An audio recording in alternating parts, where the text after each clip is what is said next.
Hello, gentle viewers. This is Indian, welcoming you back to Churchill. In our first episode, we've played through the first three conferences of the game, and we are in an okay position. The Americans haven't scored any victory points yet, but don't forget that the majority of the victory points in Churchill are calculated at the end of the game, not in the middle of the game. We are winning the global issue battle, which is very nice. It's definitely a good thing for us to have. But on the other hand, things in Europe have not gone well, apart from Italy. So, we need to start trying to change that, because... And the Pacific is just a nightmare, but... if we can win... if we can make Germany surrender in the next 2 to 3 conferences, I think we'll be in a good position to successfully do Japan as well. Before we get started, an important note that's easy to miss: there is no connection between Italy and Germany. I cannot invade Italy from Germany, or Germany from Italy. It has to be in East or West Germany. Now, historically, that's what happened, but that was just because German resistance in northern Italy was pretty ferocious, and there's that big thing called the Alps that's in the way. Could they have done it? Maybe, but for all intents and purposes in Churchill, you can't do it. Can't be done. So we don't need to worry about that. One of the things we're probably going to want to do relatively soon is authorize Normandy. Because we've already got our VP bonus. And this is a much shorter path. And this will also make the Eastern Front easier.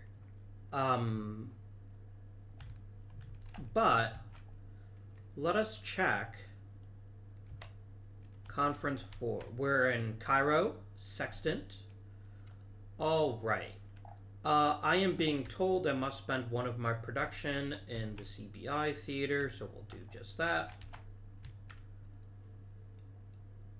Stalin is pissed about Chiang Kai-shek, so he's inactive. If you remember, Churchill had a heart attack last time around, so he is also not available to settle disputes. Or to advance leaders, rather. I will flip all these over now. Well, that was the other thing I meant to do.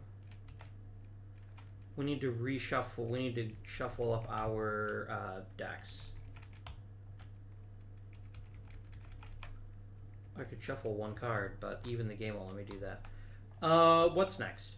Galvanic and Tarawa? Tarawa, maybe? I'm not sure how that's pronounced correctly. We have to use some production for the U.S. in the Central Pacific. And honestly, we're probably overdue for that. In all honesty.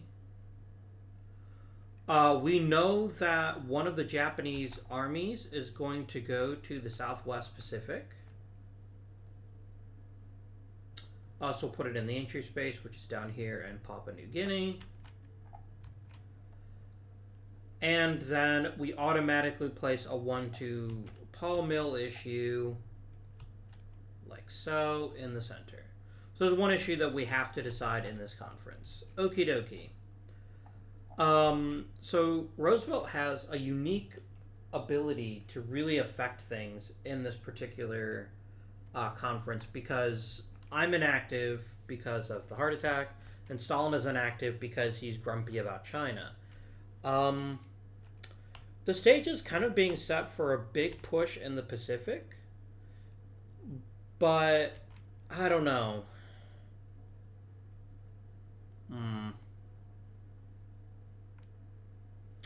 We really need to break the deadlock here. I think that's almost indisputable that we have to do that. But we'll figure it out.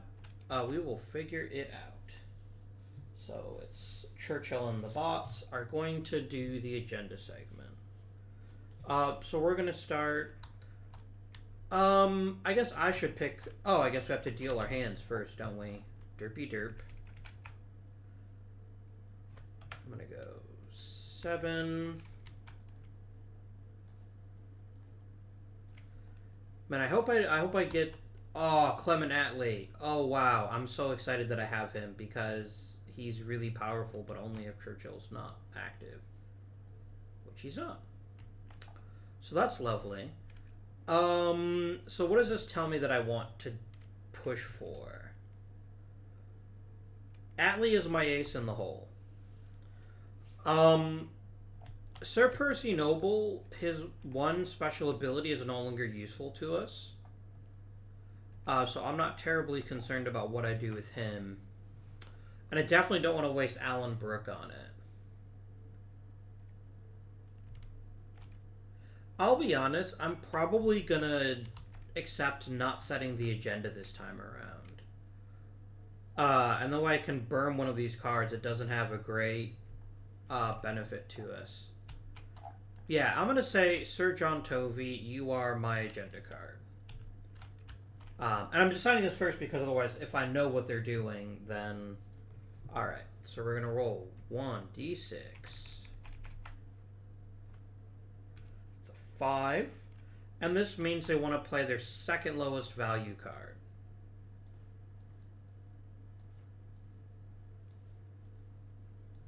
The Americans have a very strong hand.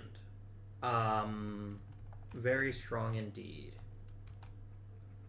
Okay, so I want to play their second lowest card. There's only 1, 2 here.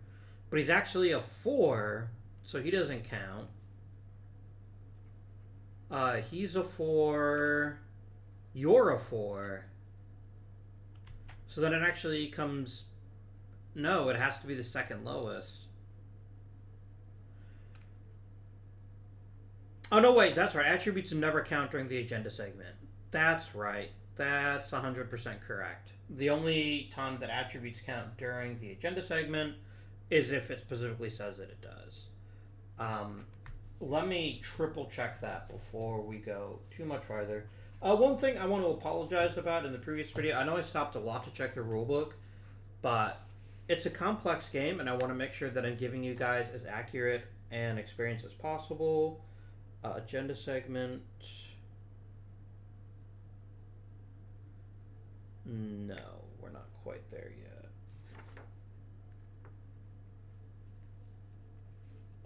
Here we go. Yeah, ignore all staff card attributes or penalties. Okay. So that's the case. Then I would play the 2. Actually, I would have 2 to choose from. I'm going to go ahead and roll to pick between either Mr. Walker or Jimmy Burns.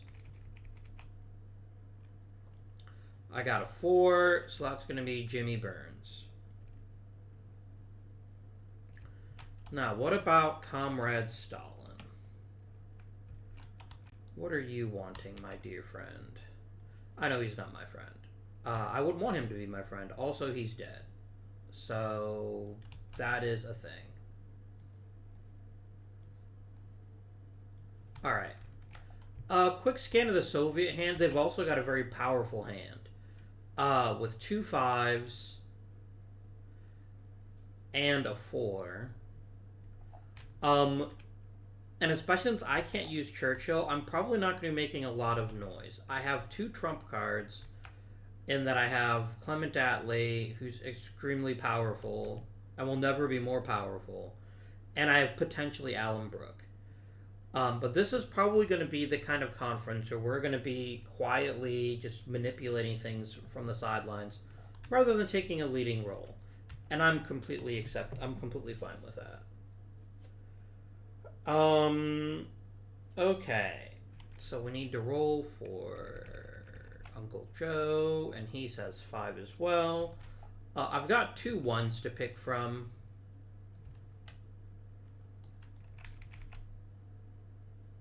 And it's going to be Merkulov, which is actually fine.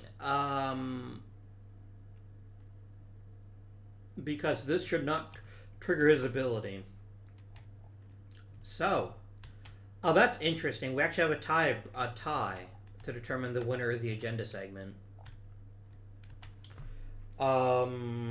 Okay. So I need to go back to the tiebreakers.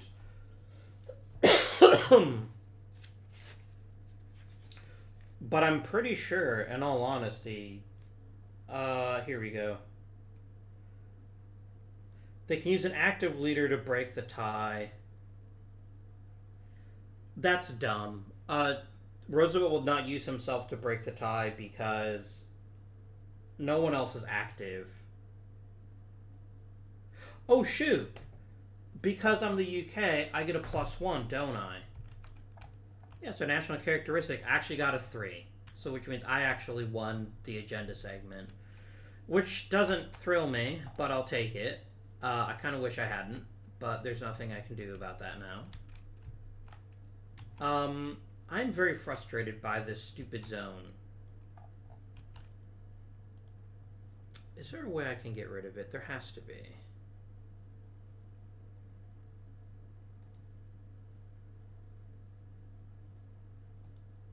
Here we go.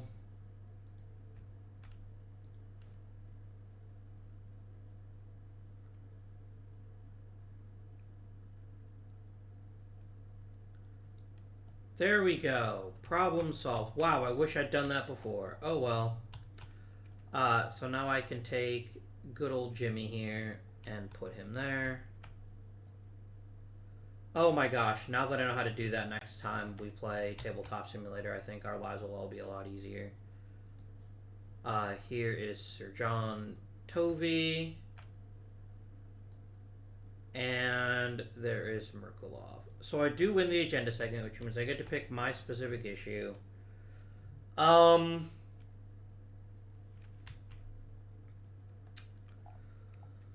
there's a couple of things that I'd really like to do. Potentially. One of them is I don't want A-bomb research. One of the reasons that Stalin has gotten so far ahead is because we keep researching the A-bomb, and I just don't want that anymore. I would like them to stop, please. And we're not going to be winning in the Pacific anytime soon, so it's not like taking a turn or two to wait on it would hurt us. I don't care about the global issue. I think I would like a U.S.-directed offensive, please. Oh, I guess I should look at my cards, shouldn't I, to make sure that that's what I want.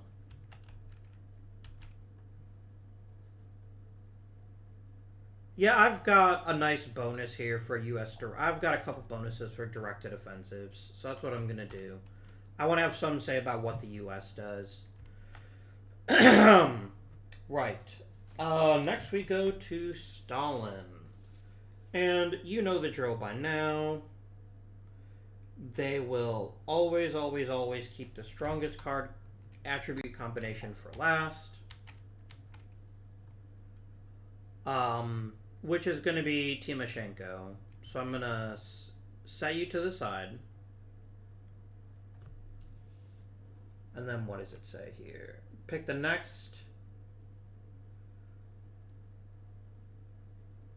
Oh, here we go.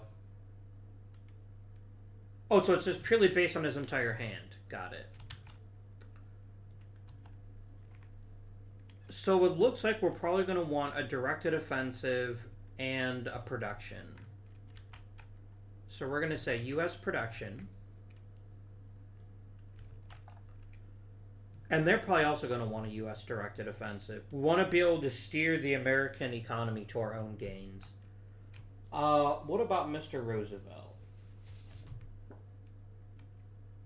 You always want to pick the two issues that are the strongest. Okay. And for you...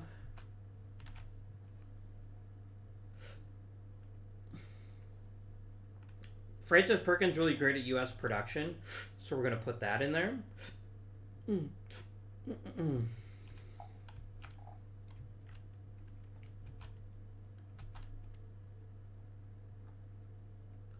then probably a UK directed offensive, in all honesty, based on those cards. Then I get to pick two. If no one else is going to do it, I'm going to put the second front up. Actually... Yes. So here's the thing. If we get the second front, we desperately, desperately want to make sure that we have enough power to try to advance into Normandy. So if I do this, we would be committing to the Western Front in a pretty sizable percentage. And I think I'm fine with that. I think I'm okay for us to do that. So I'm going to go ahead and say second front, and let's resource a 2-2 Paul Mill. Alright. We're all set and ready to go. Now, I believe the agenda segment starts clockwise from... that the decision segment starts clockwise from the agenda winner. Let me check my player aid. Yes. Alright. So Stalin is nice and simple. He wants to do anything that will put it onto a Soviet track.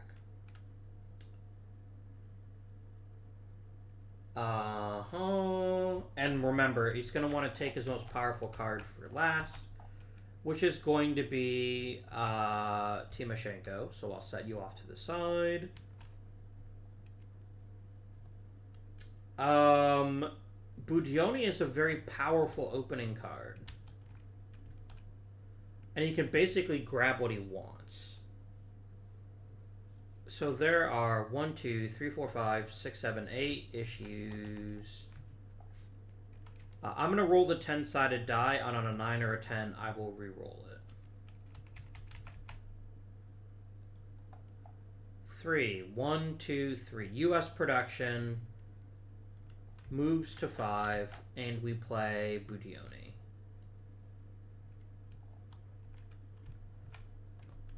That's a pretty strong opening move, and does...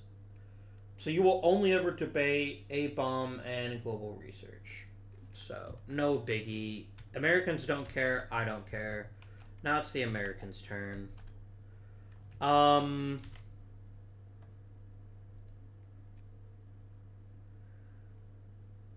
So the card that they're going to want to save is going to be Cordell Hall.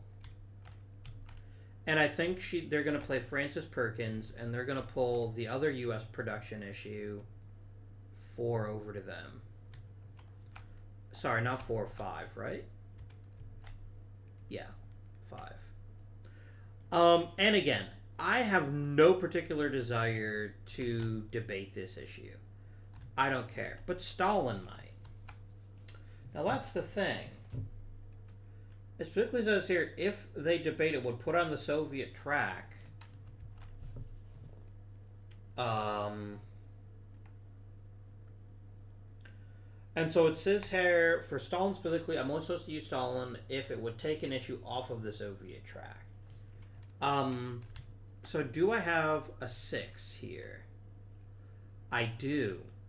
Because plus, so what that would do is it would go 5 to the middle and 1 to the USSR. Boom. The Soviets use Shaposhnikov to debate the issue. And the Americans are probably a little bit pissed off, but they'll get over it. On my turn... I kind of want to save Attlee. Attlee is a very powerful card to play at the end, especially if it means winning a big issue for us. So I'm not that bothered by that.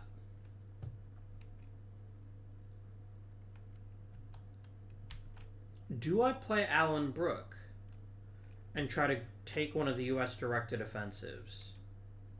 I think I do. Yeah, I think I do. I'm going to roll for it. I got a 4. Plus 1 is a 5. And I'm going to pull this U.S. directed offensive over to here. Stalin doesn't have a strong enough card to grab it.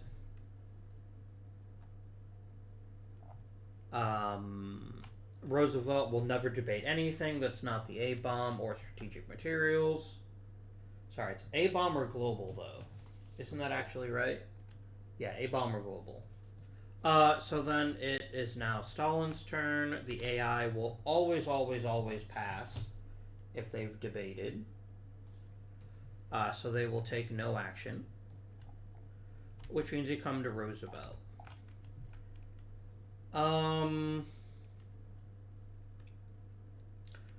Ike's is worth a 4. But there's also George Marshall.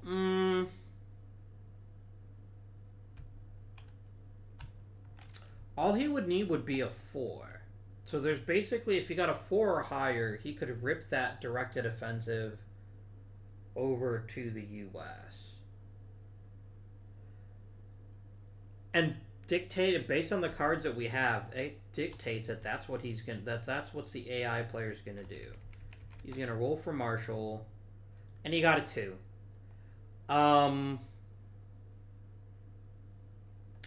Which, now that's interesting. I don't know how the staff card would work in this situation. Or am I meant to... When do I actually roll for staff cards? I guess I never thought about that for the Chief of Staffs. Do I roll it at the beginning so that I know what it is, or do I only roll after I declare the issue?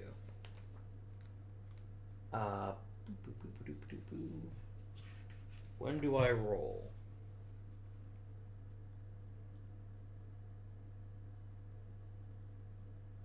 Okay, so that's to commit to playing the Chief of Staff card, but we don't know how he's going to use it until then. So he cannot pull this onto the U.S. track. So he's going to grab one of these others, even though it's using him at his weakest point. But he's already committed to using it. No, that's stupid. I'm not going to let the AI commit to using a Chief of Staff card. Especially depending on what the bot tells me. Yeah, the bot doesn't say anything. I just think it's not fair to the AI to basically waste an incredibly powerful card. I mean, he could just use it on a different issue, but then it's still, like, this could be a game changer, and it's now hot garbage. I'm just going to make an executive decision that is not what the AI did this round. And I will wait to use the Chief of Staff until there's no other possibility. I think that just makes the most sense. Does it say anything on here about Chief of Staffs? Which is a yikes. So, no, I rolled it. I have to be fair. I rolled it. I should have thought more carefully, but I didn't. You know what? He wants to use the attribute when it's at its strongest. He's going to go ahead and pull this down to the end of the track. I think that's suitable. It's not the best play of George Marshall, but it gets it done. And if I really feel like it, I could debate it to pull it back, but I don't really care too much about that. I kind of have a garbage hand, in all honesty. I'm not sure how I'm going to address things this turn. There is no UK offensive at all, so I'm going to go ahead... Oh no, take that back. There is a UK directed offensive. Yeah, so I'm going to go ahead and play Sir Evil. I'm sure it's probably Evil, but too bad. And I'm going to go ahead and pull this UK directed offensive over toward me. I like being able to control my own fate. Back to Stalin, who is champing at the bit.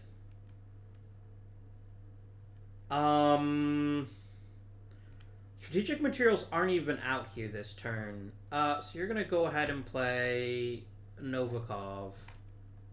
And you're going to take the other American directed offensive. And you instantly get an offensive support marker in the Eastern Theater. Sorry, on the Don River, which is excellent. The Americans won't debate it, and I don't care. I don't care who is controlling the directed offensives as long as it's not the U.S. Back to Rosie Roosevelt. I've got 2 4s. So let's roll to see which one I take. It's going to be Harold Ikes. And there are only 3 issues in the center. And it's going to be a Paul Mill, because the AI will never move the second front issue. So you take... Oh, no, wait. There's a specific thing here, isn't there? If it's a Paul Mill, it picks the one with the most clandestine networks, which are both the same anyway. So you're going to go ahead and pull that over to 4. I don't love that. I do have an awful lot of cards that just aren't that great.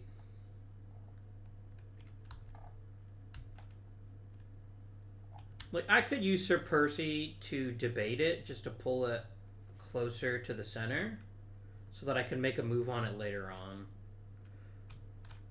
Because I'm choosing to not know that Cordell Hall is waiting in the wings to just snatch defeat out of the jaws of victory.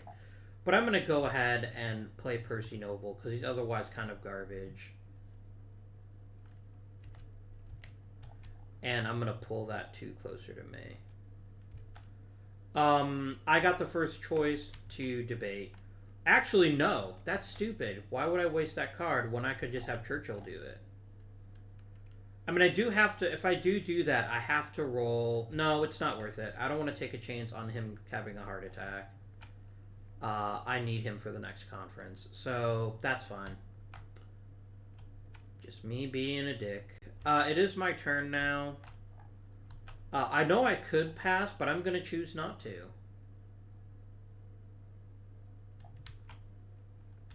I'm going to go ahead and play Sir Gordon McCready. I forfeit the ability to pass, and I'm going to pull that Paul Mill 1, 2, 3 over to me.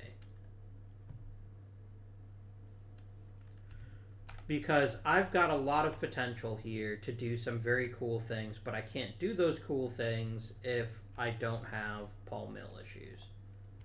Brings us to Stalin. Stalin would love to pull a directed offensive. Yeah, he's going to steal this one from me. I think that makes the most sense. So Voronov is going to go 1, 2, 3. Wait, it's 1, 2, 3, yeah. And you get another free support marker in the Eastern Theater. And then we still have Malyankov, and we still have Crappy McCrapperson. Or we have Crappy McCrapperson Malyankov. But whatever. Over to the Americans. I've got a 4, and there's a Paul Mill issue that's just sitting here that no one else has touched. Frank Walker, gimme. And I am not going to use Churchill to debate that. I don't care that much about it. And neither does Stalin, unless Stalin can pull it onto his track. Because otherwise, Stalin is to be used to keep issues from leaving. What did I drop? Oh, I dropped my blood sugar meter. Okay. Yeah, this basically says I'm only supposed to use debate to save something that would be coming off. Now, I could still debate if I wanted to.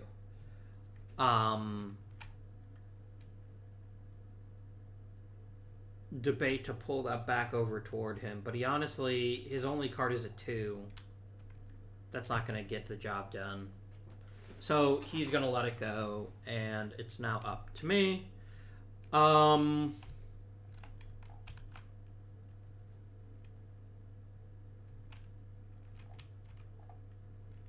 going to use Sir Henry, and I'm going to try to... Yeah, I'm going to use Sir Henry.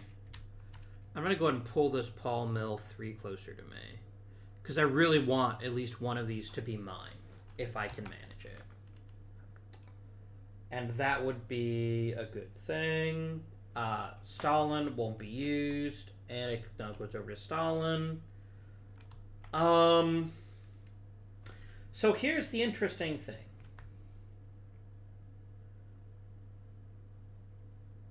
The rule wants me to pull something onto the Soviet track.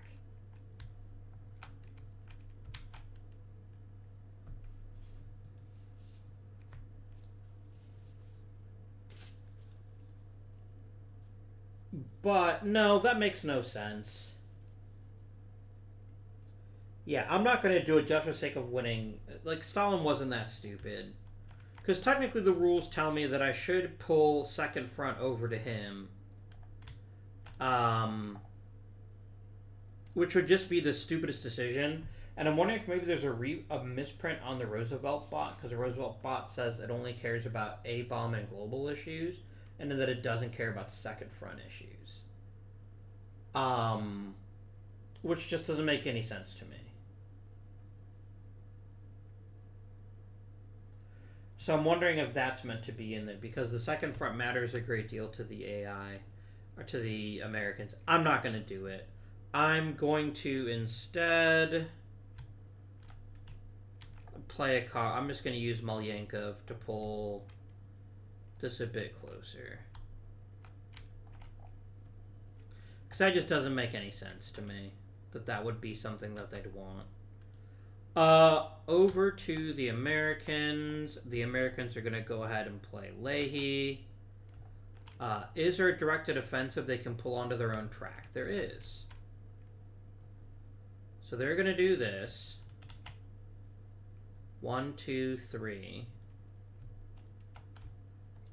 Now here's the thing. I could use Stalin to grab this.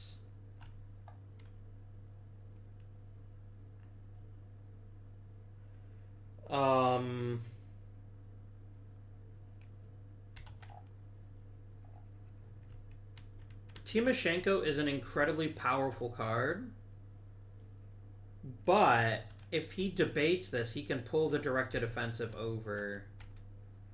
And I can even use Stalin to do it. I forgot to roll the stupid paranoid card. I'm sorry, guys. I'll try to remember to do it next time. Stalin's worth a 7. He's worth a 6. And it doesn't matter, because if I use Stalin, I have to discard the card anyway. So we're just going to go ahead and debate using Stalin. And he's going to go, nice try, you Yankee bastards. He's going to go 1, 6. So Roosevelt will shake his fist in frustration. There's nothing he can do about it. It's now my turn. And I had Clement Attlee in reserve. As much as I would love to steal Paul Mill from America, I've got a better idea. I want the U.S. production. So I'm going to take this 1, 2, 3, 4, 5. Sorry. Yeah, 5. There we go. Stalin doesn't have any cards left. He can't do anything. And the U.S. is going to use Cordell Hull. And then they're going to steal the Paul Mill issue from me. I had a feeling that was going to happen. But I wanted to try to pretend, for the sake of argument, that wasn't going to happen. Second front stays in the middle, so nobody wins it. Stalin wins the conference again. Stalin is really good at winning conferences. And he gets 5 for every one that he wins. And then everyone else gets their specific issues.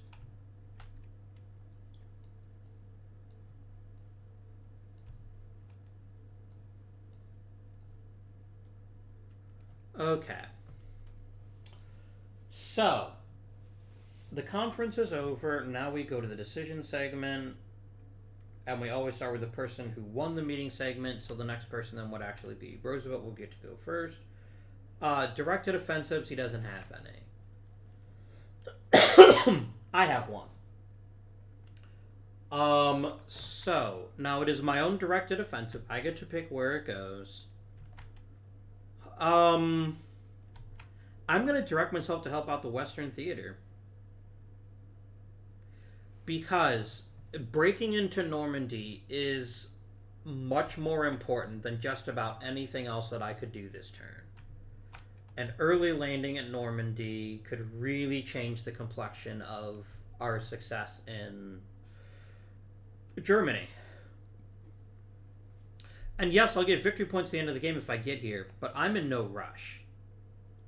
I don't even need this anymore. I'm already off of the amphibious bases. I'll get there eventually, and there's even a reason not to do it if it looks like it would help the U.S. too much. So that's a no-brainer for me. Then the Soviets, I think they always want directed offensives in the Eastern Theater. Yeah. So you're going to tell the U.S., you'd better give us 2 in the Eastern Theater. So there we go. Directed offensives are all now finished. Are there any conditional issues? There are. The second front. So that now goes into effect, which means we can now legally enter the Normandy space, provided we have enough naval support and enough offensive support. Next, we do our production. The U.S. was told they had to produce in the Central Pacific, and they're going to use it on naval support. Now, I have to remind myself, if directed offensives require 1 or 2 production to be spent there, because I don't remember. It must be 2. Okay. Well, this is just 1. So you're going to go ahead and use your 1 to play. Oh, I didn't count up who had the most production, did I? The U.S. has 6. I have 4 plus 5, and the Soviets just have 3 plus 1. Oh, I didn't actually give people their production. So that's for you. And that's for me. Alright. So this means that I have a total of 4, 5 because of the 1 on the board. The US has 3, 4, and then the Soviets have 4. So it always starts with a person who has the most production, right? Oh, really? It's not who has the most production. It's always based on whoever won the meeting segment. Okay. Well, I've been doing that wrong then. I don't think it matters very much, but it might have. Yikes. So it doesn't actually matter how much they have to allocate is what matters. So the U.S. is going to allocate naval support to Central Pacific.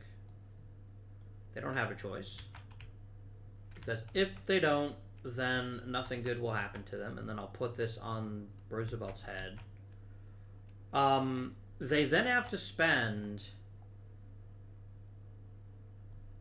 Oh dear. Is each production worth 1 or 2 tokens? I think it's a 1 for 1, but maybe it is actually 2.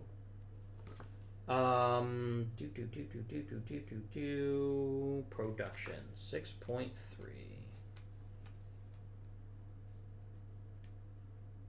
Okay. That's 6.5. It's worth 1. So here's the thing. I have to spend the remainder of my production on the Eastern Front. I don't have a choice. And that's not ideal. And it's going to be like, grrr, I won these Paul Mill issues for nothing. But that's how it is, because I have to provide 2 support there, right? So that's going to be another 2 and then 3. So that ended up going very badly indeed for the Soviets. Or for the Americans, rather. It's possibly good for the Soviets, but it does weaken our ability to actually get involved in Normandy. So I've got 4 production. I gotta spend 2 on the Navy, because we need at least 5. So that's 2 of my production spent. I have to spend 1 down here, which I'm going to spend on offensive support. Because I don't need naval support there just yet. So I spent 2 production here. I've got 2 left. I'm going to spend them both on offensive support in the Western Theater. So yeah, I'll just do it like that. That's fine. And then 2 offensive support here. So we can try to make a landing in Normandy. I don't think we're going to succeed, but we might. But we had to do it. There wasn't another choice.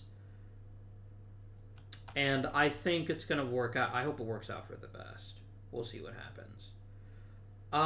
Okay. The Paul Mill issues never get sourced because the U.S. was forced to submit all of its production fighting on the Eastern Front.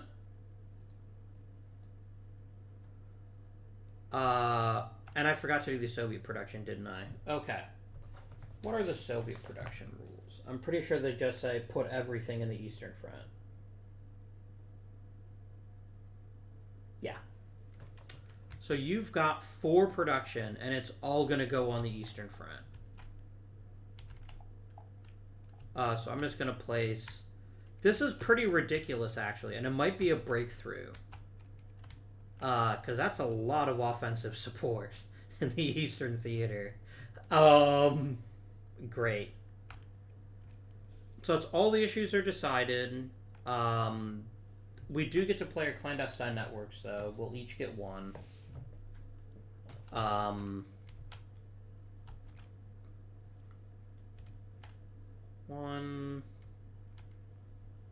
One.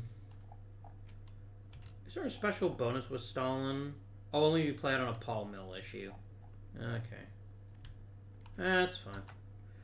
All of our conferences go back to active. I'll put production back where it goes.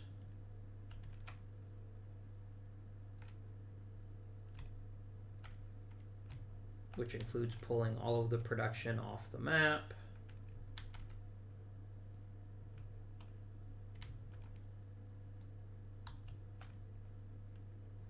Four, 6, and 3. Perfect. And then we each spend our clandestine networks, which I think is by the most to spend. And if they're all the same, it's going to be FDR. Are there any rules for placing clandestine networks, or isn't it just entirely random? Oh, I know what it is. It's if their political marker isn't accompanied by a clandestine marker, they freak out. But that's not true for any of us yet. So they're going to roll on the Paul Mill table. Like so. 2 and 4, 2 Finland, 4 Yugoslavia. That's a not nice thing to do, game. But you're going to remove my clandestine marker. It doesn't actually hurt anything, by the way. It just means that they can then place their own, and then eventually they can remove my political marker. Man, that is some weak-ass shit, yo. I thought we were Brosabelt. It's my turn. I could easily just insert that back under Yugoslavia. And that's actually what I'm going to do. I don't want to take a chance on losing a political marker. They're not easy to come by. And most importantly, as the front advances, it could actually chase out my clandestine network. So I don't want that. And then Stalin can do what he wants, which is probably just going to be roll on the table. Double 6s, Persia. And that just kicks the U.S. out.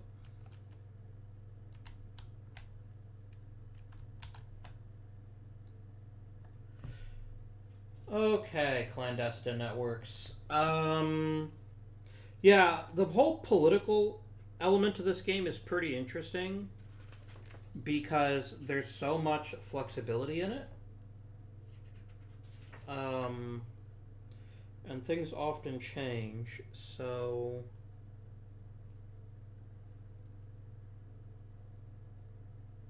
And yeah, you always remove, because you can't have multiple ones here. Yep. Okay. Got it. Yeah, there is a ton of potential for someone to make big political moves at some point in the near future. It's just a question of getting the issues on your side. And they're worth a lot at the end of the game. For sure. Right.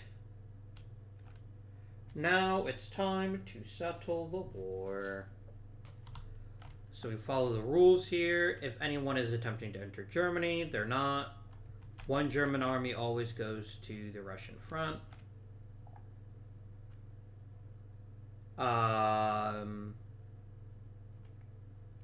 Then it's going to be 4 on the Eastern Front and 1 in Normandy, which is all of the armies. Yeah, because the Eastern Horde will always happen until the U.S. gets to Normandy. So that is that army placement settled. Now we go for Japan. No one's entering Japan. The Japanese army now gets diverted to Manchuria because they're scared that the Soviets are going to advance there. Even though legally they can't do it, that doesn't affect anything as far as I can tell. I don't know if the Japanese army is that smart. I will double check that though, because it does seem a bit silly, doesn't it? Here we go here. And let me also check the second edition rules, just to see if there's any difference there. And maybe there's not. And maybe but that just seems incredibly silly to me. That they would shoot themselves in the foot. Because I would think it would have to be something the Soviets can legally do before Japan would divert forces to stopping it.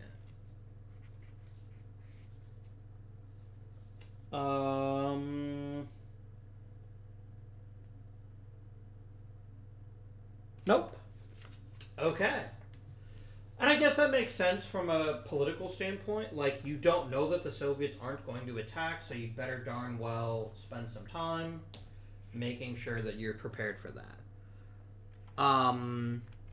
We're now going to roll and see if the IJN sorties.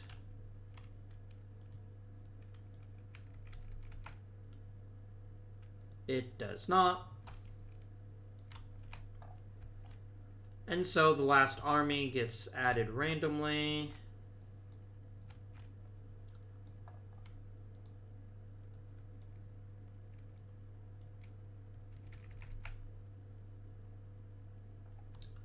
And it's 5, and it's going to go to CBI. Well, that's awkward. Right. Now we actually settle the war. Well, not the whole war. It'd be awesome if we did settle the whole war, though. Where did you go? 10-sided dice. Here it is. Alright, let's start on the Western Front. We have a combined strength of 6. They have one of 2. We need to get a 4 or less. Oh, it was going to be on the 1. Damn it. We failed. Bum, bum, ba, bum. Wow. Oh, well. We tried. And the good news is that because there is no German Navy, I never have to put naval support in this box again. So if we want to go Western Front next time, we can just push really hard on it. Over to the Eastern Front. They have a total combined strength of 10. I have one of 8 times 2 is 16. 16 and 2 is 18. 20. It's exactly 10. We're exactly 10 over, which means we're guaranteed to advance. And we're just going to roll. And if we basically get a 10, then we automatically get to break through, which would be pretty sweet. I didn't think we'd get it. Let me just make sure I calculated that correctly again. That's 4, 8, 9. That's 18. 18 and 2 is 20. This is 10. Yeah. So I succeed no matter what. Which is great. I just don't get a breakthrough.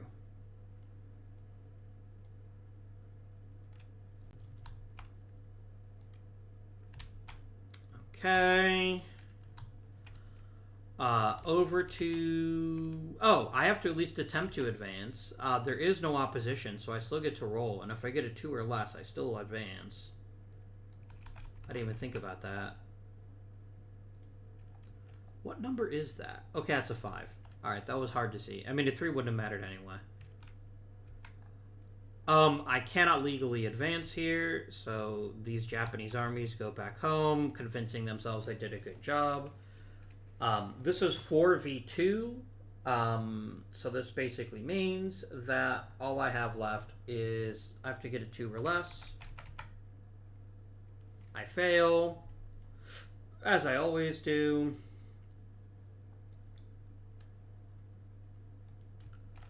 Central Pacific cannot advance, but I can advance down here in the Southwest Pacific. And again, Army cancels out offensive support, so it's just a flat 2 or less.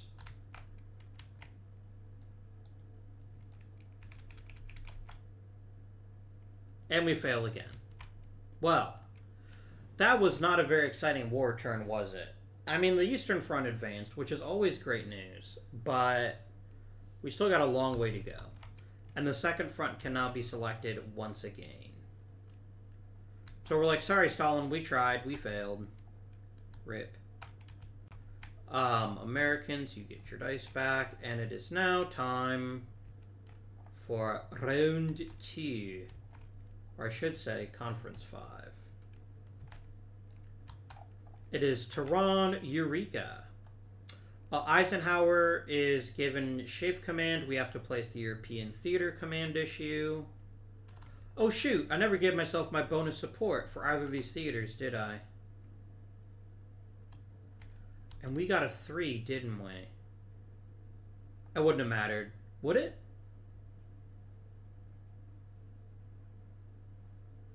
Would it have mattered? It wouldn't have mattered in the Pacific because none of the rolls were close enough.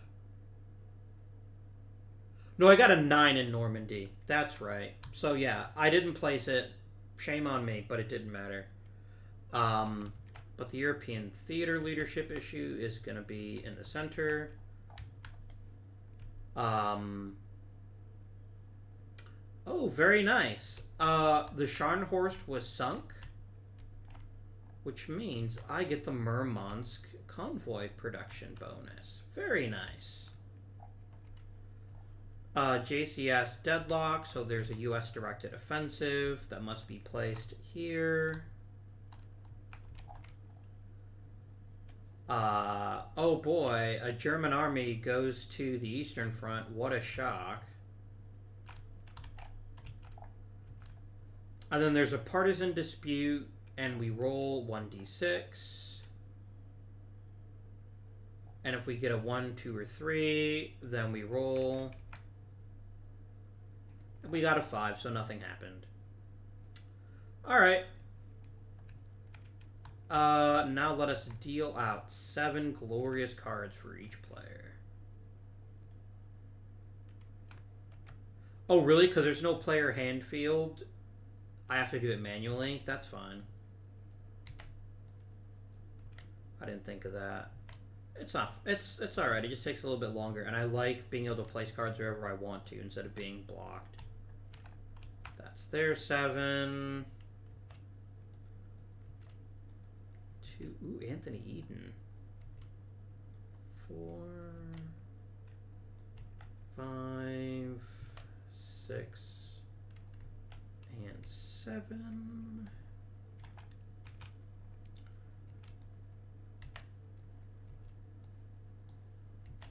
There's your Chief of Staff.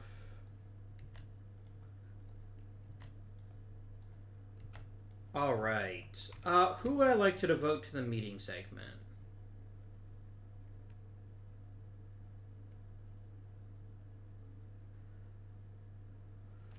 I honestly don't care if I lose. I definitely want to try John Anderson if I can manage it.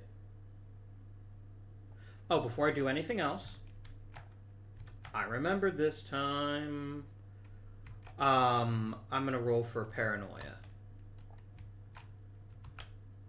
It's really paranoia if they're actually out to get you, though. We got a 4, so everything is reduced by 1. So that'll make them a little bit less powerful this conference. We've got a really good hand. I just don't know who... I don't know if there's any particular issue that I care enough about. And I'd rather use my cards more strategically. So I guess I'm going to play Mountbatten. Because there is no Pacific leadership issue, and I doubt it's going to come up. I need to remember to give ourselves the free support, though. There's a lot to remember in this game. For sure. Roll in the dice. We get another 6. Which means Johnny America wants to use its second to lowest value card. Remember, we ignore all other things. It's got 2 1s, so one of those would be the lowest.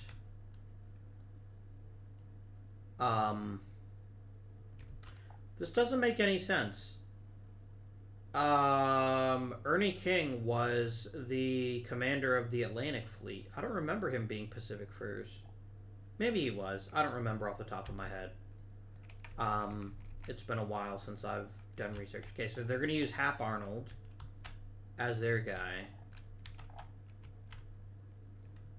Soviets is your issue to set if you want. They got a 2. 2 says they want to play their highest value card. It's kind of a waste. That's going to be Voroshilov. It's kind of a waste, but they definitely won the shit out of the meeting segment.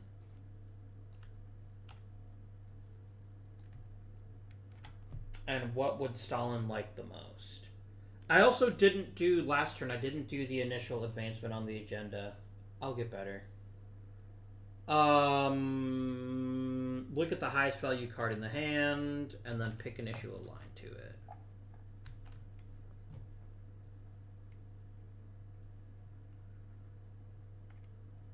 Well, the highest value would be Kulik, so let's go ahead. Oh, and it advances between the difference, so it advanced by 4. So we're going to do a Soviet-directed offensive, and we're going to say 4. So that's fine. What would you like to propose as your issues? You only care about the cards that are the strongest for you.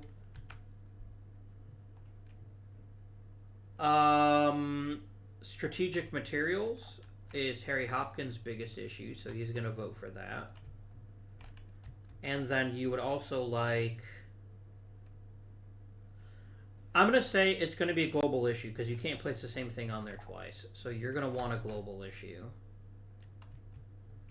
Over to me. What would I most like to see here?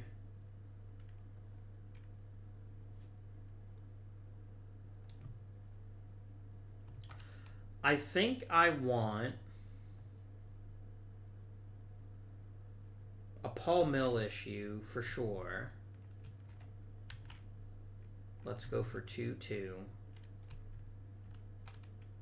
And I'm going to put the second front up again. I really want us to get into Normandy at this point. There we go. And then for Stalin's 2...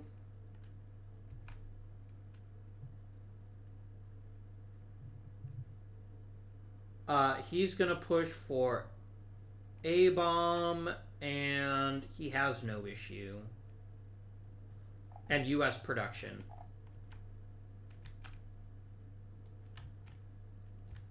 There we go. So we have a very, very interesting... we have a very, very interesting group of issues here. And for once, production and directed offensives aren't a big deal, which they have been in the past. So we'll have to see how that plays out for this turn. Stalin won the agenda means that Mr. Roosevelt goes first. Who are you going to want to reserve? Your most powerful issue is Harry Hopkins, so that goes off to the side. Now, if I remember right, they will not move strategic materials if they're in the center, so then he's going to play Hans Morgenthau and pull the global issue over to him.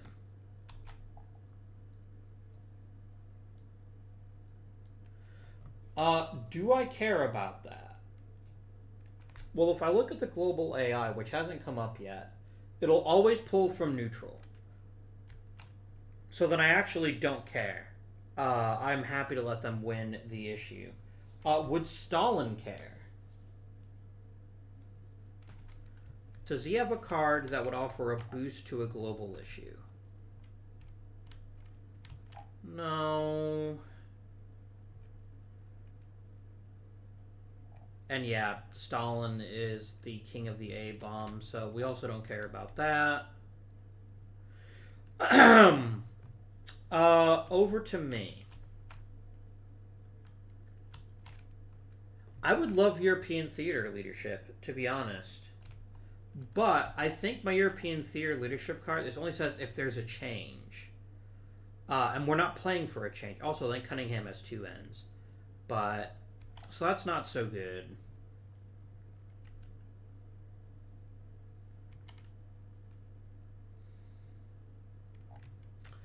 I think Stalin will always debate the A-bomb, won't he? Yeah. If I try to move the A-bomb issue, Stalin's just going to steal it back. I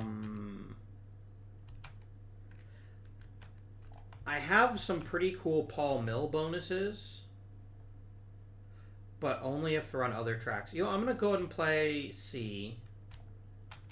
And I'm going to pull Paul Mill 2 over to 4. Stalin isn't going to... Unless Stalin could pull it over to the Soviet track, which I don't think he can. No. And the Americans don't care, because the Americans only care about 2 issues to debate, which are global issues and A-bomb research. Okay, over to Comrade Stalin.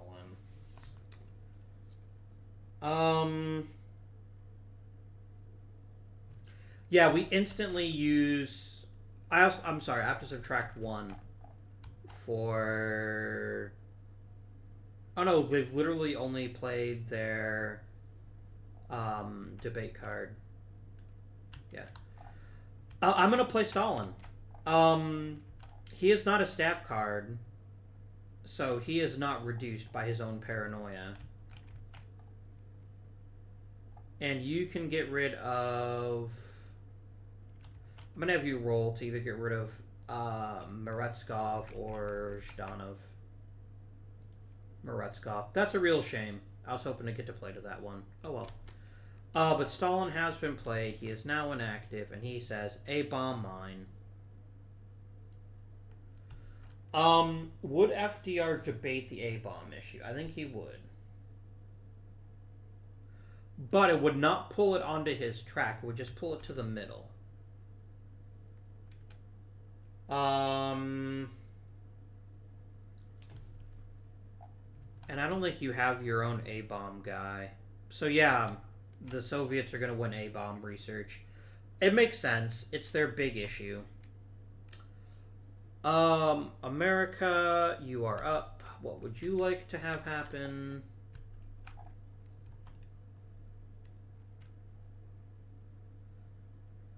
Remember that it'll never move strategic materials if strategic materials aren't there. Yep, you're going to pull Paul Mill over to yourself. Because you're a dick. Do I want to debate that? Yes. Anthony Eden is going to debate. He's going to be like, dude, no. And that pulls it all the way up to 5 on my track. You fell into my trap, Roosevelt. Anthony Eden was always going to do that. And then I get myself the option to, if I so choose, pass. It is now my turn.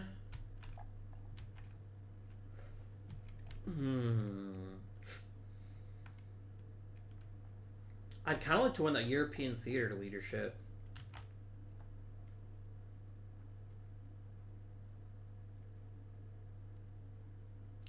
Let's do it. Let's play Stanford Cripps.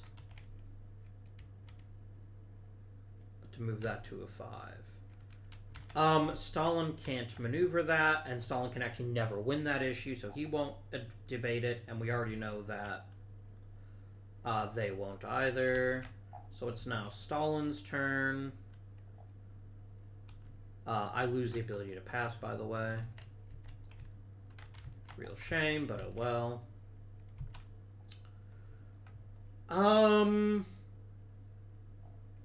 I think they're going to do... No, they've already got the directed offensive on their side. It is the strongest card, though. But so this card is equally strong, and it's free offensive support.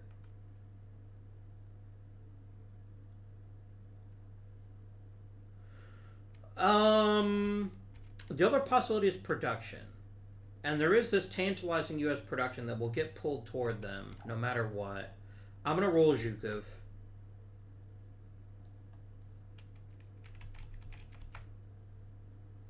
It was only a 3, but it was worth it. That pulls production over to their side. Okay. Roosevelt won't debate. I don't care. Do I? I don't care. Alright. Back to Roosevelt.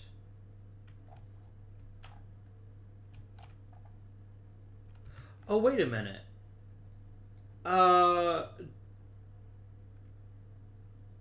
Timoshenko was indeed played, so he's actually where he was meant to be.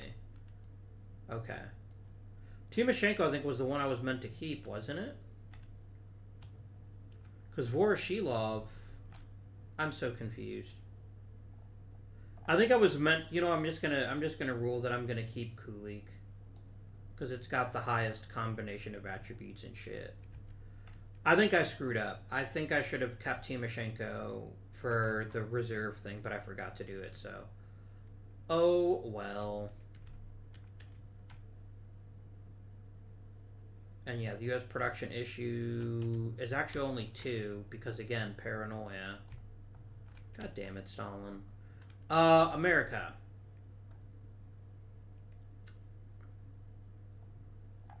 You're going to play Jesse Jones, even though you're not... And you're going to use it for the directed offensive. Because you'll never move strategic materials or second front. That makes sense.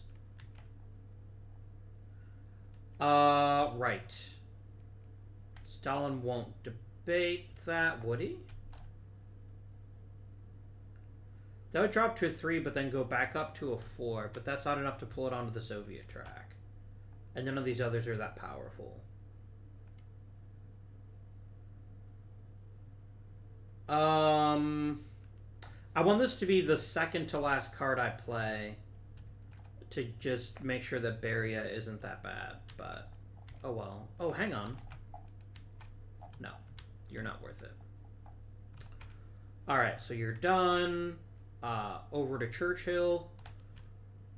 I would love to get the U.S. production issue on my side. So I'm going to go ahead and play John Anderson. It's 1, 2, 3, 4. I know that's going to be debated, but I'm really just did it to have something to do. Do I get a 1? I don't. Damn it. Oh yeah, Stalin is going to be like, "Nyet, that's a 4 for me." And he's going to take it right back. 1, 2, 3, 4. At least I forced him to use the card, though. That's... There was value in that, even if it didn't end up working for me. Right. It's now the Soviet turn. The Soviets will always choose to pass. It's now the Americans' turn. And they got some shitty cards, in all honesty. You're going to play Francis Biddle. Fuck, no you're not.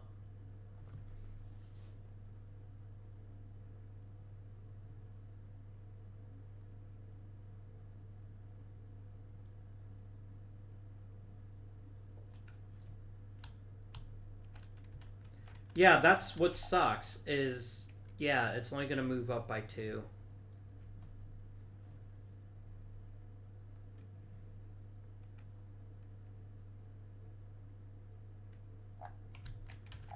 Yeah, it's only going to be worth 2. And... Yeah, they're going to... I guess pull the production 2 closer.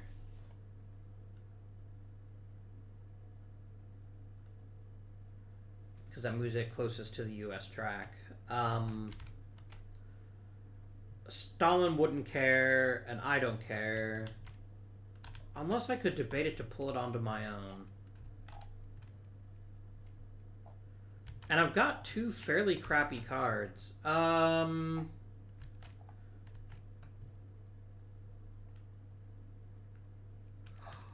I could steal that global issue. Oh, that would be killer if I did that on my turn. So I'm actually going to let that go. It's my turn. This is risky, but I think it's worth it. Because I get a free political alignment marker, and I can steal the global issue.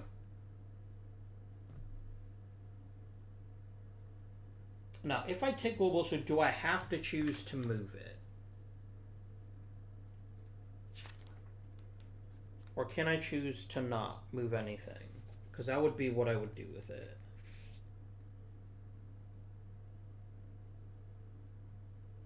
Okay, perfect. That is accurate. So yeah, I'm going to go ahead, and I know that there's a risk in this, but I'm going to discard Henry here. I'm going to flip over Churchill. He's now inactive. And do I roll 2d6 or 1d6? 2d6. Okay. Come on, Churchill. Nice. That's a 7. The global issue immediately comes over here. Soviets, the Soviets would actually debate that. And if the Soviets debate it, the Americans can't. Because only one debate can ever happen during a turn. Yeah, the Soviets are going to debate the shit out of that. They're going to use Vasilyevsky. Which would be -1 +1 because it's a debate. And he's going to go 1, 2, 3, 4. That was an unexpected turn of events, but I like it. There's now some offensive support in the Far East Theater. Not that it matters because I can't advance. Whatever. And I got a political marker, which is actually all I cared about. That was what I was trying to get, was the political marker for using Churchill on a global issue. Right. So that was my turn. Soviets' turn. They're gonna pass. Roosevelt's turn. Will he ever use Roosevelt aggressively? Yes. Ernest King goes away. And we gotta roll to see if Roosevelt is super dead.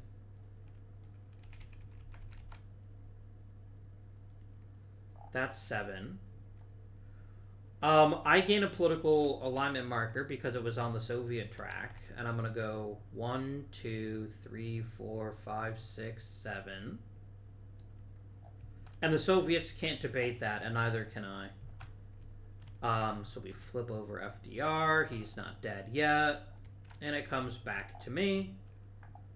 I play ABC. And I'm going to try to steal the production issue.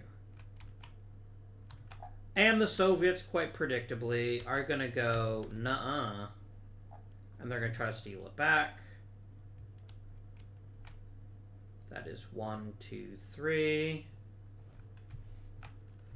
And again, I play this here to indicate that they can pass.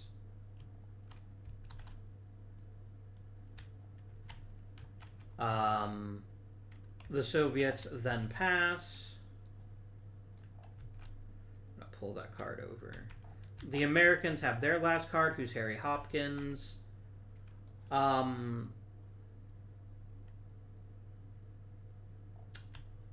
We're never going to pull strategic issues. He's going to pull... What would bring it the closest? He's going to grab his own production issue.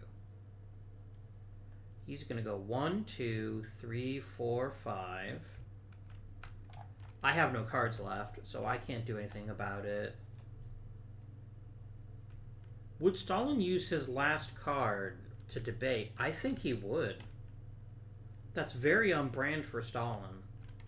So he's going to go 1, 2, 3, 4. And the conference is over. There was a lot of debating. All the leaders got used. That was very exciting. Alright, let's resolve the issues. First of all, there's a 3... No, Stalin won again. Fucking Stalin. Because he got 3 issues. Americans got 2. And the British got 2. I got the 2 I really wanted, so I'm not that upset about it. Oh, and you're also inactive, technically. Not that it matters. during the war phase, but it could. So Stalin, you're the conference winner again. You're now up to 21 points.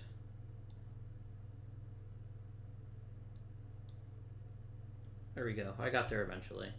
That's fine though. We'll survive. Alright. Now we will resolve each and every one of these issues in the specified order from the player aid. Here's my player aid.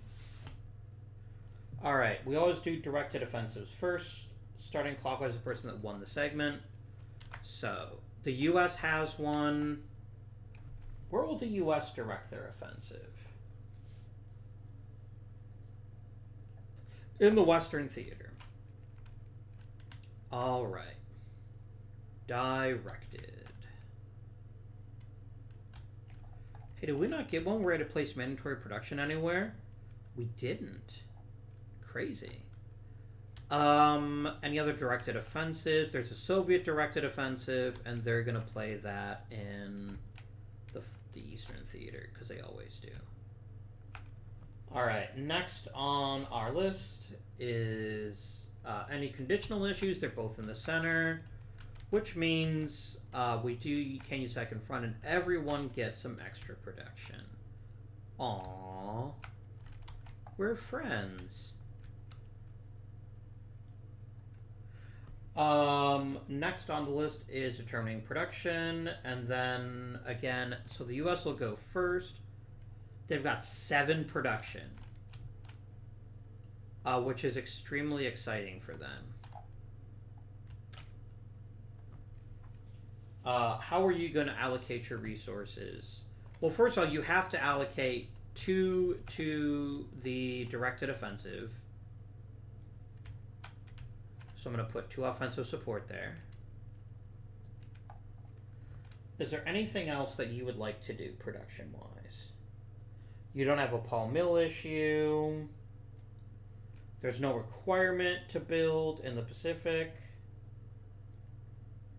If it's in Bolero, use everything else I have as offensive support. Okay. So that was only that was 2 production. So I'm going to say that's spent. And then we're going to add another 5 offensive production. Yikes. America is awfully powerful when they want to be.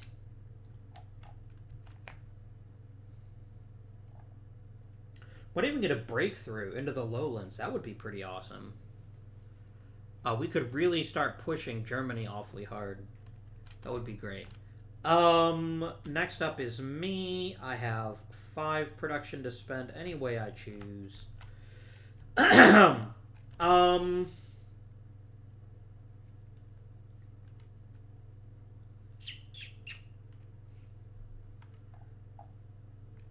I'm going to contribute 1 production to the offensive support here,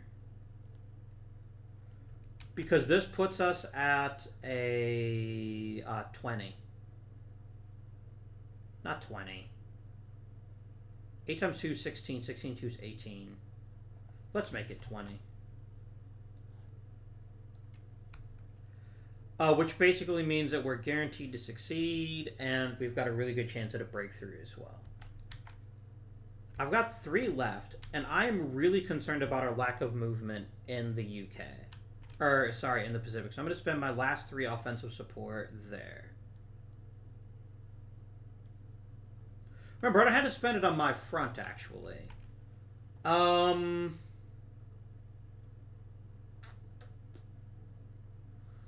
You're right that I don't have to, do I?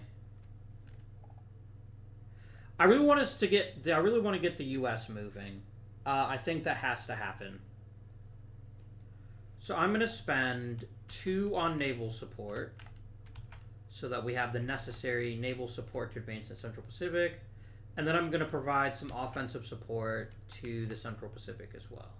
No, I'm going to do it for the Southwest Pacific, because I actually want them to win here, because if these are ever more than 1 space apart, then I actually get victory points at the end of the game. So that's how I'm going to spend my production. Poor predictable Soviets.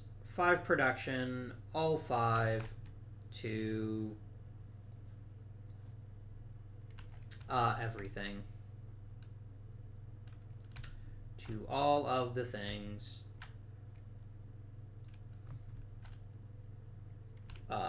It's going to go to the Eastern Front.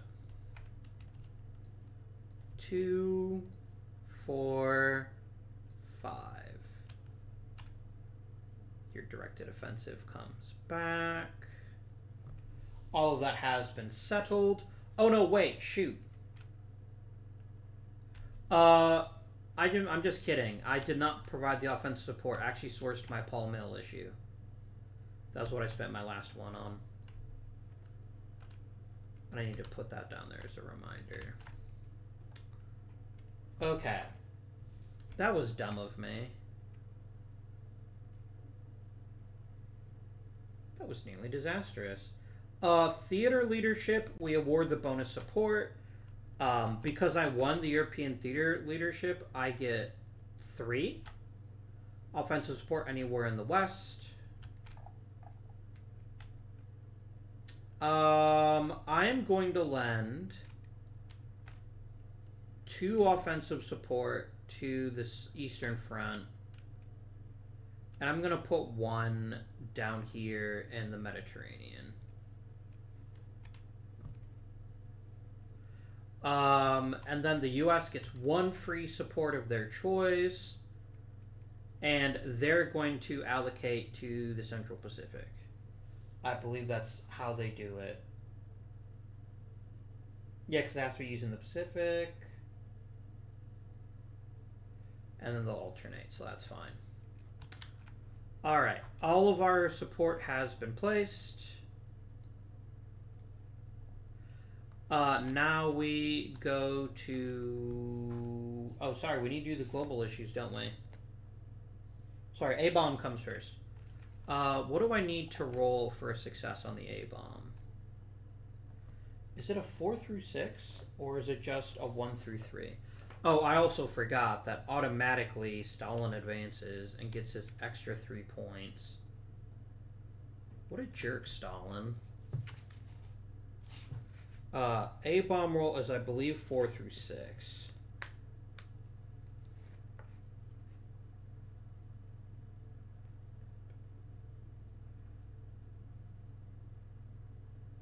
And it doesn't tell me in that section, so we're going to go to the other section. 6 through 10. 4 through 6. Okay. We're going to roll the U.S. die because Murica. And we succeed again. Very nice.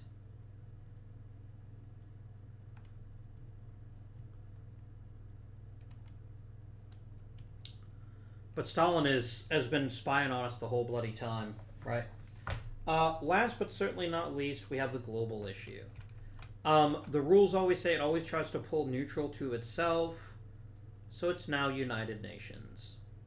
This means that it takes 2 political line markers to remove any other opponent's political alignment marker. So, global goes back, A-bomb research goes back. Oh, you won the U.S. production issue. I never gave you any production.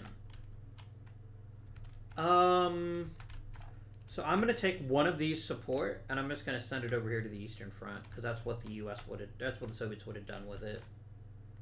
God, I really am missing a lot of stuff. Sorry, everyone. Now we do clandestine networks.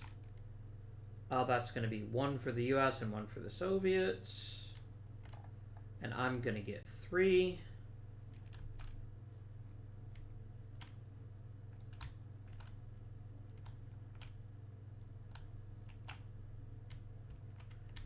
And then when do I actually allot the political alignment markers? Okay. Oh, it doesn't really matter when we do it, but we'll do it. We'll do clandestine networks first. I get to go first. Why did I give the Soviets an American clandestine network marker? That was dumb.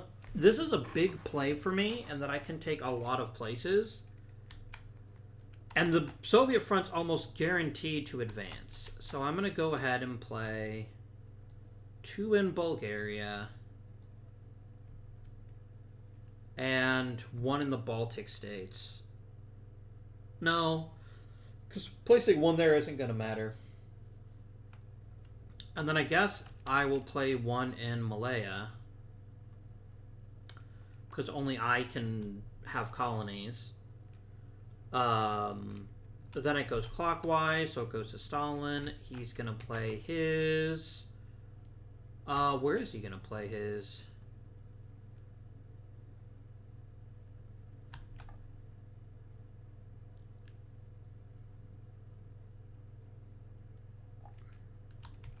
I guess we have to roll to find out, don't we?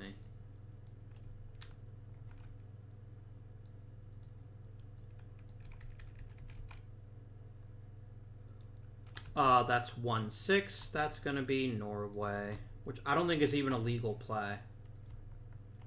Is it? No, because there's not enough offensive support up here. So, whoops. And then the Americans are going to roll on the Paul Mill table. They get double 3s. God damn Americans. I'm glad that I put 2 tokens in Bulgaria.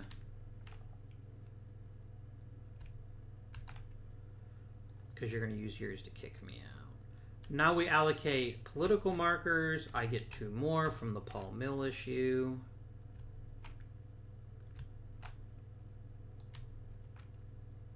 Stalin gets none. Is there even a way for Stalin to easily get political markers? I don't think there is. Yeah, that's the downside of the Soviet game, is they have a very hard time getting political markers unless they win Paul Mill issues, which they haven't done so far. So I get to place mine first. I'm going to go Bulgaria while I still can. And then I'm going to come over here for 2 and over here for 3. All political markers are all worth the same amount.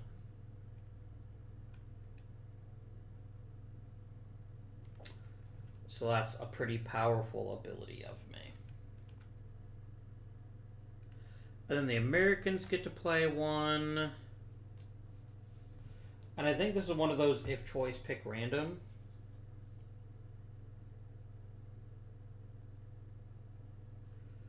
Yeah, because they could play 1 in Poland or in Greece. So I'm going to have you roll 1, 2, 3 for Poland, 4, 5, 6 for Greece. It's going to be Greece. And that actually makes the most sense because they've also got 2 markers there. Alright. That concludes the Paul Mill phase. Now we get to fight some war. Alright. So we check we have to assign the different armies. We must place another German army in the Soviet entry space. And then 4 are going to go... Oh, dear. We're going to get some major breakthrough potential in the Western Front. Which is pretty exciting. Because the entire German army is only fighting them. Because you always take these in order. So the army is gone. That's the German army. Now let's allocate the Axis army. You must always place 2 armies here. No one's trying to enter a B29 space, so we're going to roll randomly for the rest. We'll use the Soviet die.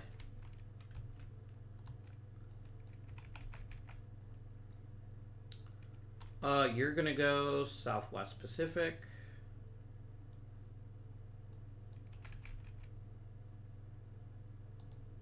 And you're going to go Southwest Pacific. Okay.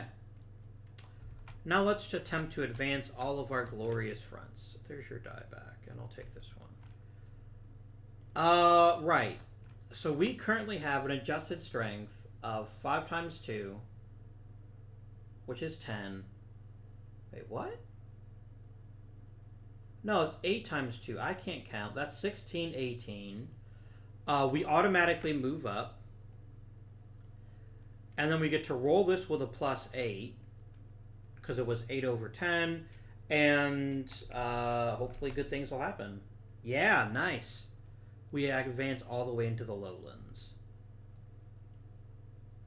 We have taken major steps toward making Germany defeated.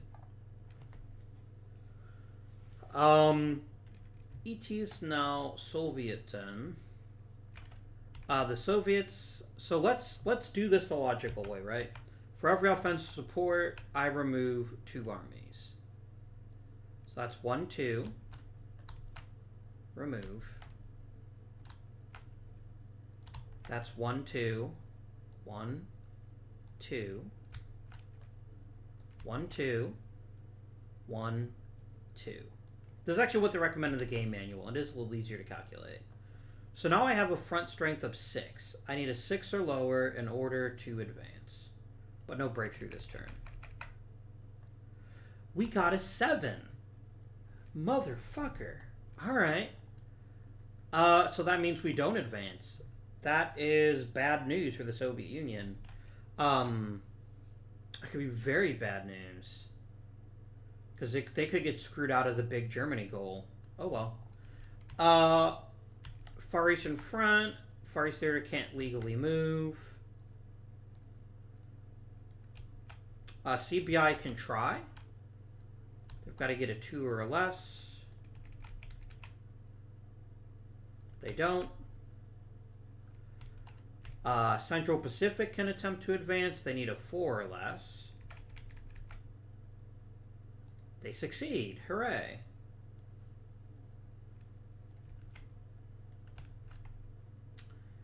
And the Solomon Islands cannot legally advance because their adjusted front strength would be 0. Okay. We're making some progress down here. Let's delete that card. All the offensive supporters are removed from the game. Just kidding. Oh, I never tried to advance in the Mediterranean. Derp, derp, derp. I need to get a 4 or less. And I didn't. Oh well, that's my own fault for not rolling it.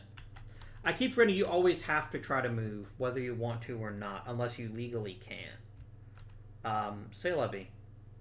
Right. All that stuff is done. The second front marker is no longer needed, so we just delete it from the game. And strategic materials goes back. Because you can't get pushed back. We're already in the Netherlands, so we are well on our way to making some pretty serious progress. And if we can beat Germany without the Soviets even making it to Prussia, that would be massive for both the US and the Soviet Union at the end of the game. Or for the US and the UK at the end of the game. Excuse me. Right. New conference time. New conference time. Everyone goes back to active. The strategic markers go back.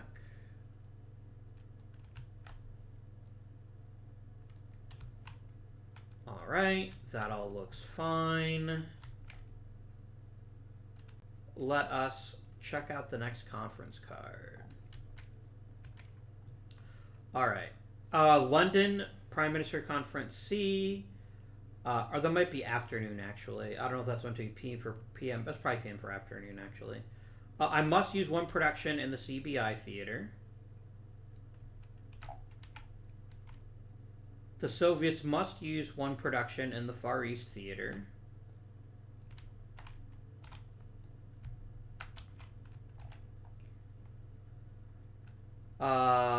The Americans must use 1 production in the Southwest Pacific.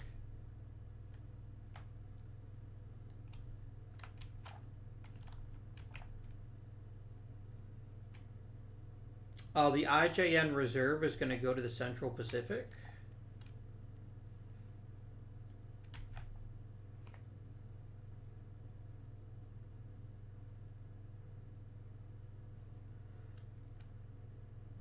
I will need to figure out how that actually works. And then we have to roll Partisan Disputes. But we'll do that in a second here. I need to see how the Battle of the Philippine Sea conference instruction works. Because it's a little different than most of the others. Where are the conference cards?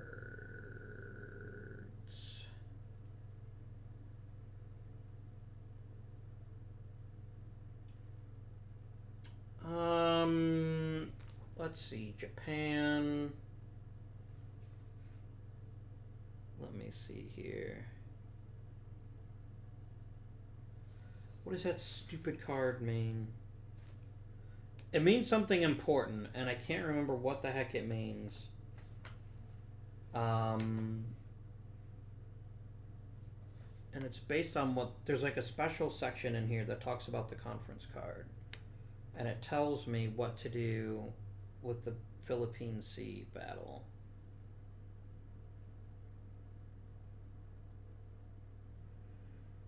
Game, why are you doing this to me? Because it's a specific issue. You know, unless it's just, you know what, unless I find it later on, and if I do, I'll post something in the description. Because we've already played this a good bit of time. I don't want to take too long. I'm just going to say it's going to automatically succeed in removing naval support. And then, but we get to roll to try to sink it. So this now drops to 2 naval support. Alright. We now do the Partisan Dispute, so we have to roll 1d6. And we get a 4, so nothing happens. Alright, conference is now set up. There were no mandatory issues set up, so everyone gets their 7 cards. And we're just going to go boop.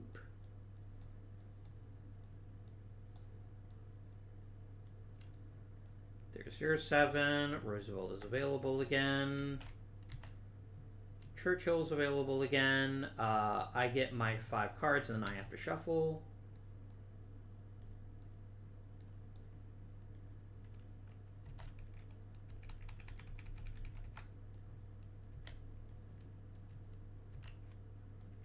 Okay. And then the glorious Soviet Union. Let's roll to see if they're feeling paranoid today. They are. God damn it. I don't know why I'm upset. I want Stalin to lose because I want to win. I think because every time I've played this before, I've actually played as Stalin. Oh, you know what I forgot to do? I forgot to roll to see if Kulik got shot. Let's see if that happened. He didn't. Congratulations, you avoided it. Alright. I'm going to pick... Now, I kind of want the USSR to declare war on Japan. But we also need to attempt to move in the Western Front.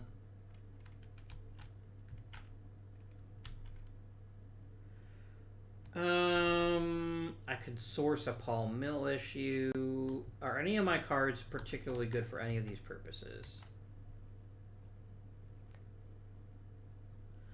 A lot of my cards depend only on whether Churchill is active. And I'd like to get Paul Mill again. So maybe...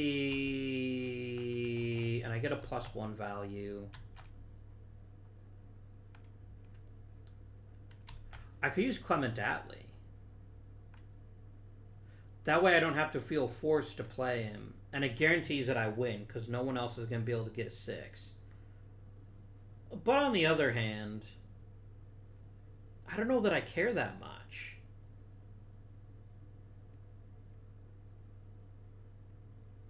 I don't know that I care that much.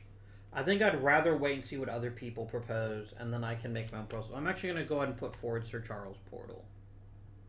I don't care if I win the agenda phase this time. Rolling, rolling, rolling.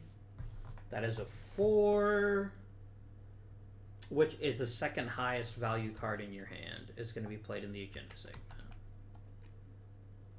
You have two that are tied.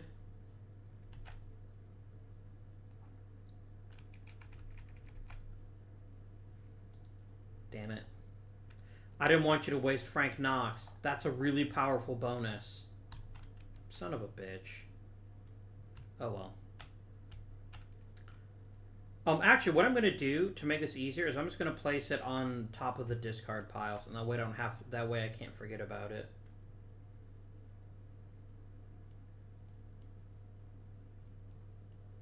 Alright, so they've got a 5, I've got a 2. How badly does Stalin care about this issue? 4, so he will also play his second highest value. He's got a 5, which means the 4 gets played, and this is another damn good one. Man, you guys. You're pissing away your best cards on the agenda segment. Oh well. So the American leader gets to pick an issue, and it automatically advances 3 spaces, because it's 5 versus 2, which means it only advances by 3. I'm going to turn this over and shuffle it. No, I'm not. I'm going to leave it up, because I have to discard all the others into their 2. Ah! Oh well. So what issue would you like to play there?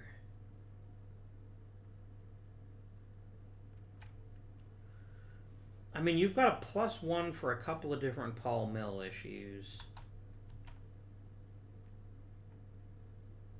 Yeah, your strongest card is about Paul Mill, so that's what you're going to do.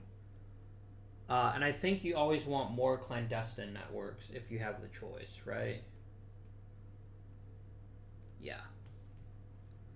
So you're going to put the 1 for 3, and it's going to immediately go 5 - 2, 3 in your direction. So that was your reward for winning the segment. Now, I get to pick 2 issues. Do I want to propose the Soviet Union A-bomb research? You know what? The best thing the Allies could do is get European theater leadership. That's just the best choice. So I'm going to take that one. And I'm going to do another Paul Mill. The Soviets are always going to do based on what would be their strongest hand. They want a global issue because of Molotov.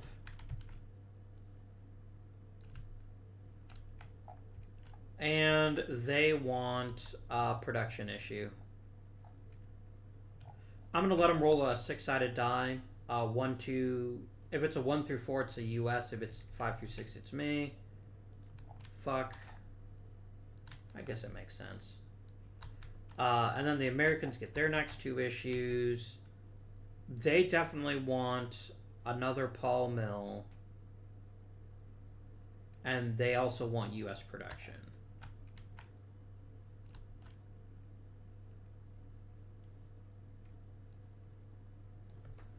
Alright. So those are the 6 issues we'll be fighting over, and I get to play first. I really don't love the global issue being out, because the only person it can hurt is me. I mean, it could hurt the Americans, too. Do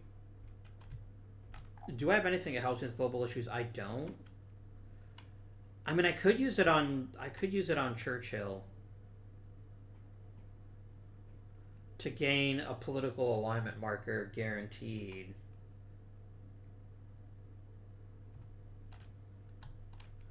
Because I really don't want anyone else winning global issues if I can avoid it.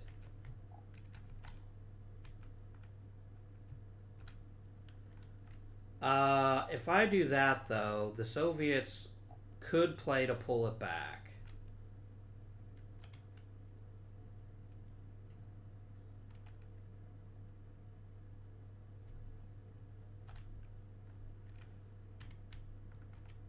Because remember, they will do anything in their power.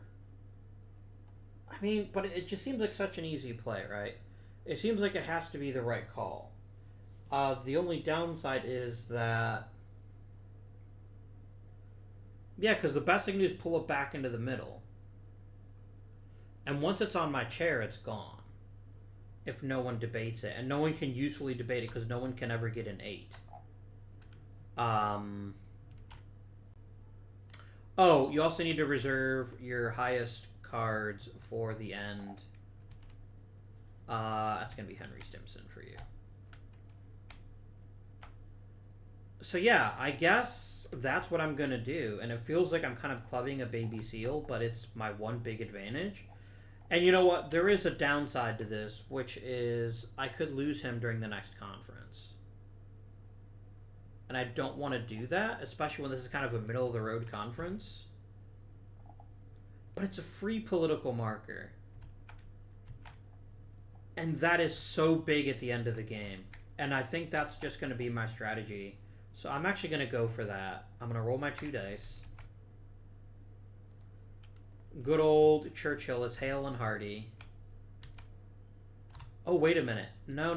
There's another thing I would have to consider, which is that Beaverbrook is much stronger when Churchill's active. Oh, well. This is too powerful for us. And no one's going to debate it because no one can make a meaningful change. And I get my free political marker. That was worth it. It's now Stalin's turn.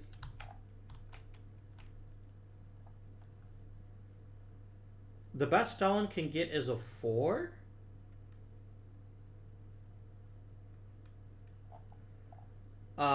And that's if used on a production issue. So that's what he's going to do. Did we get paranoid? I think we did get paranoid, didn't we? Because I remember randomly cursing for no good reason. So you're going to play Miko Yan for that. Americans, do you care enough to rebut it? A 4 would pull it over to your track. Oh, no, wait, you're Americans. You only ever care about debating global issues in the second front. Sorry, global and strategic materials issues. Global and A-bomb. I knew I'd get it right eventually. So yeah, you have to pass.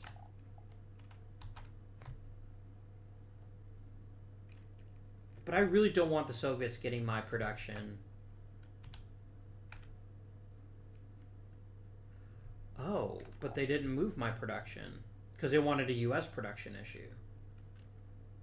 So yeah, I don't actually care. Whatever, dude. You can have it. FDR's turn.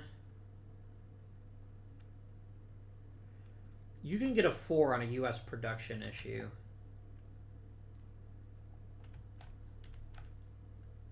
Oh, you can get a 5 if you use Harriman. Yeah, that's what you're going to do. Wait, do you prefer to advance something in the center or just whatever would move it onto the US track? Yeah, I have to do it. It is too strong a play. So he goes 1, 2, 3, 4, 5. The Soviets are probably going to get cranky about that.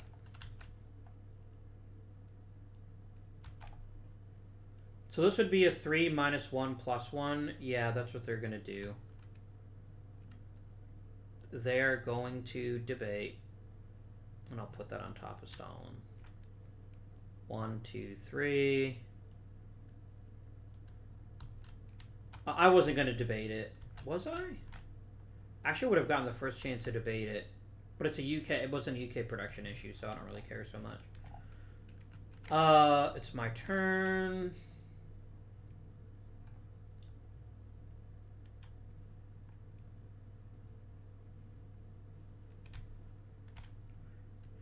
I'm going to play Ernest Bevin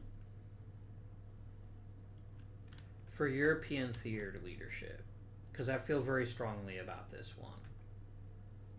one. Stalin could pull it onto his track by debating it, but he's already debated, so he can't debate 2 turns in a row.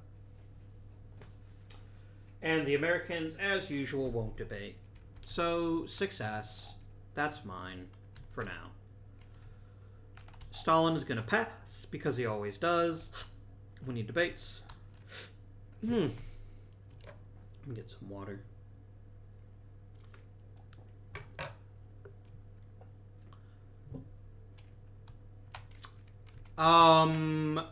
J. Edgar Hoover is going to grab the 2-2 Paul Mill for 4.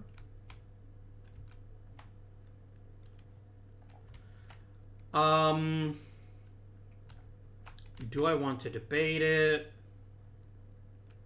Not really. Like, although I want... Ooh, wait, that's the really good Paul Mill. I do want 3 markers if I can get them. 1, 2, 3, 4, 5. I can just pull it on there if I use Clement Attlee, and I think that's worth it to me. I will actually choose to debate the issue and be like, not so fast, my dude. It's now would be my turn. Do I want to pass? Or do I want to use Allenbrook? Or even Littleton, just to make sure that no one can take my production. Yeah, you know what? I will forego the ability to pass. I'm going to play Littleton, and I'm going to pull the UK production issue up to 4. Stalin may wish to debate, but he doesn't have a strong enough hand, and the FDR won't, so I succeed. Soviets are probably kind of grumpy at this point. They're going to do Kaganovich. And they're going to grab this Paul Mill issue, 1, 2, 3, that was in the center. Americans won't debate, and I just debated... Oh, no, I could debate it. I could use Beaverbrook, but the best I do is pull it into the center. I don't think it's worth it. Yeah, I'm just going to let that one slide. Americans are up. Their strongest would be 4 on a U.S. production issue, so that's what they're going to do. They're going to play Claude Wickard. Move it 4. 1, 2, 3, 4. The rules I have to use Stalin because you pulled the issue off the Soviet track. So I will discard Vatutin. Sure. I don't have to roll to kill him because he wasn't attacked. Stalin becomes inactive, and I pull at 7 in my direction. 1, 2, 3, 4, 5, 6, 7. And they're going to get their usual reminder that they have the ability to pass. The Americans are probably pretty pissed off with the Soviets because every time they do something, somebody debates their shit. It is now my turn.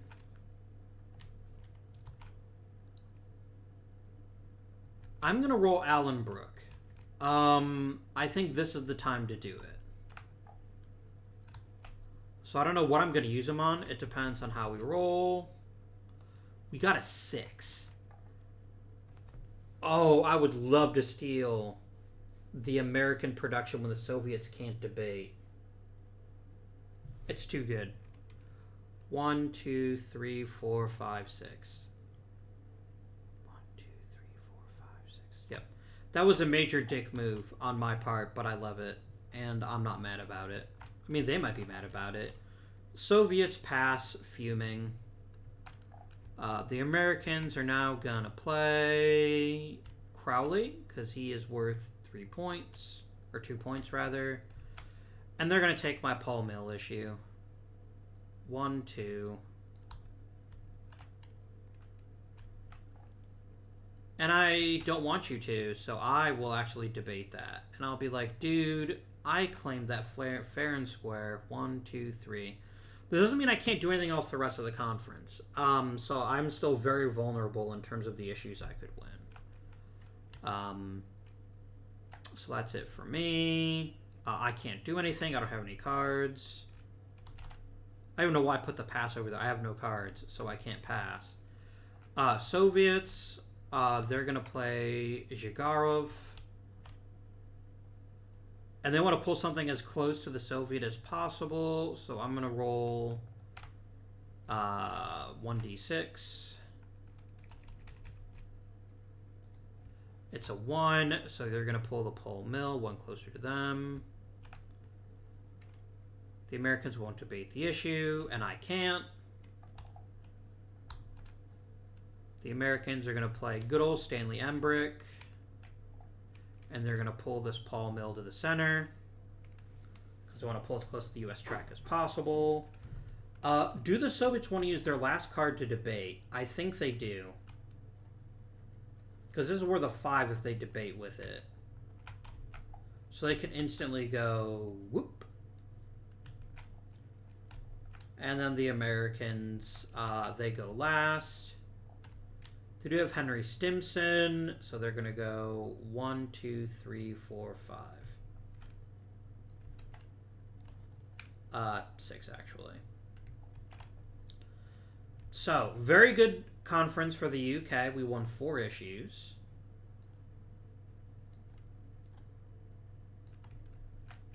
The Soviets only got 1, but it was a Pole Mill issue, which they've desperately wanted for a while now. And the Americans got 2. I give myself a conference winner, and I get 3 victory points. I break 10 points for the first time. I did that backwards, but I don't care. Okay. Let's go ahead and shuffle decks. For those of us that need to. I don't need to.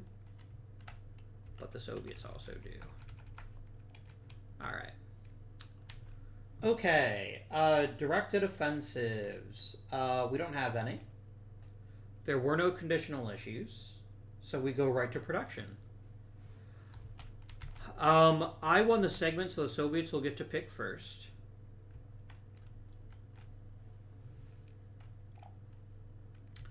The Soviets must spend 1 offensive support in the Far East. Then they have 2 other factories. Do they care about resourcing Pole Mill before they resource production? Yes, they will do that first. So they're going to use one of theirs to resource their Pole Mill issue. So I'm going to go ahead and give them. Oh, wait. Why do I have a clandestine network here?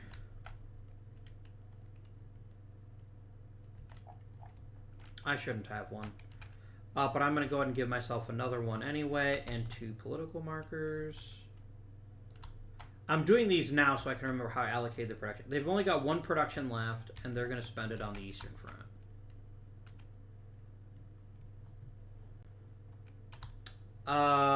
Over to the Americans. They have 6 production. 1 of them has to be used over here, so they're going to spend that. They've got 5 more. I think they always resource 1 Pole Mill issue, right? I don't think they'll ever resource 2.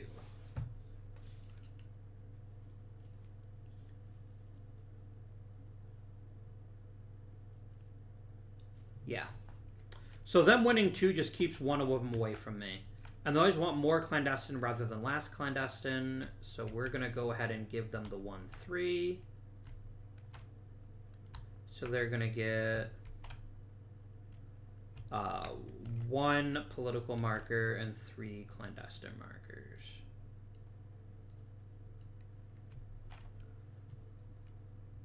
And then they have, that was their second production, and then they have 4 left.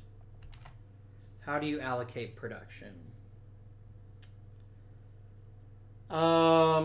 It's in Bolero. We don't care about that. Now, the second front isn't possible, but it is possible. So they actually want, because D-Day has been successful. So we jump to the last one here, and then they will spend up to 4 offensive support in the Western Theater. So that's exactly what they do with the remainder of their production. Is they're going to put 4 offensive support in this space. I have all of my... Oh, I have one of the U.S.'s production too, but I'm just going to use it where it was anyway. I'm not really fussed about that. I have to spend an offensive support in CBI. So I will. I have 3 production left. You know what? We really need to start trying to break through here. We have to. So I'm going to go ahead and spend one of my production to put a naval support marker in the Central Pacific.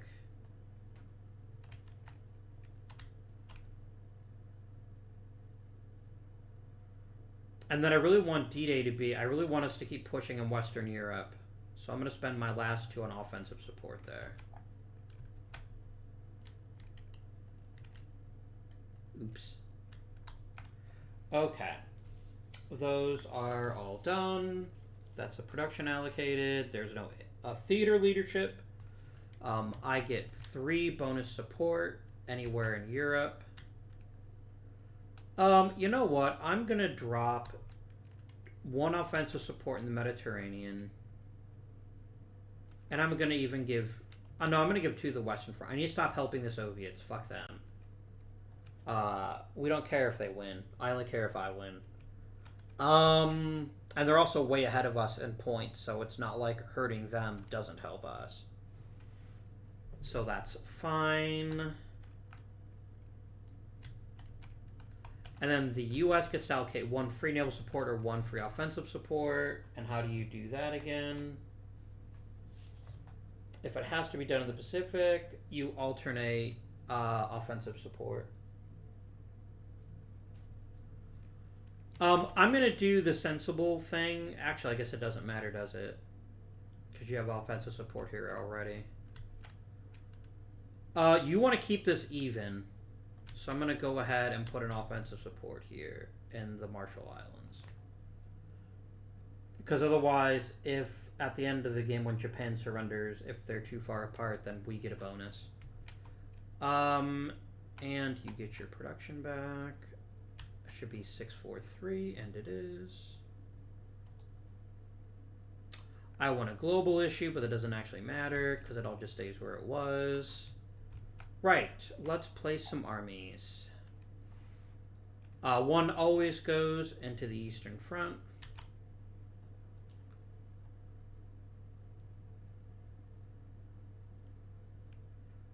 Alright, the UK has now exited the UK Bolero space, so we no longer immediately go to Eastern Horde. It is not in that space, so Normandy has been entered, so we put 2 into the front that's closest to Germany, which is actually the Western Front. It's actually much closer.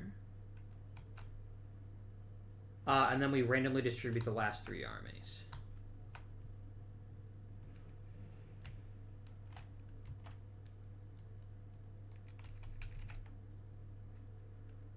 A 5, you go into Northern Italy. A 6, you go into Northern Italy. These are some dumbass Germans today. They're like, oh no, we must protect Italy. That's going to get you guys beat, son. Then we come over here to the Axis. Where's the red die? Where'd I put it? Where did you go?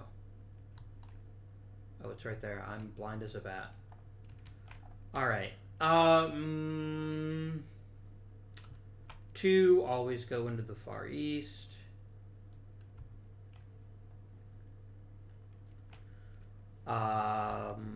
We have to roll to see if the IJN gets sunk. It is not. So it can still be there to bother us later on. And then we roll for the remaining armies. 6 is going to pull it on the CBI front. This dice really likes rolling 6s, doesn't it? And 5s. If I get another one... Okay, I got a 4 that time. It didn't matter for anything, but... Okie dokie. The armies have been placed. We now do some war fighting. Or we would if I hadn't forgotten to do the clandestine networks first. Whoops. The US has 3, so they go first. All of theirs are protected. So, and I think that's the only thing they care about.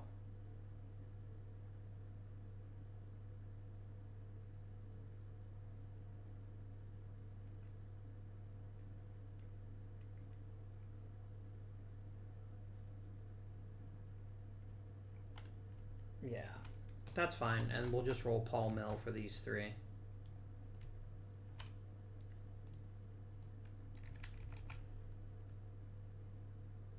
That's a 1 and a 4. That goes to Denmark, which is not illegal. No, Denmark is a legal play. No, it isn't. Denmark is already full, so you just lose that one.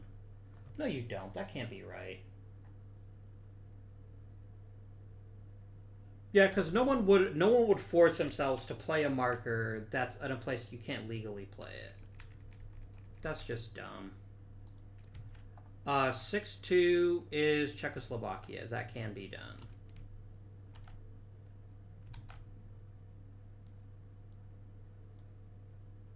Which one here is Czechoslovakia? Oh, it's over here.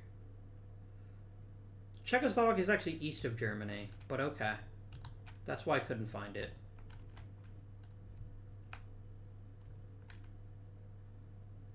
Oh, I also need to give... Actually, you guys get 4, don't you? Yeah, I didn't give you your guaranteed one, and I get 1 guaranteed, and the Soviets get 1 guaranteed. This could be a big turn for the Soviets, depending on how things work out.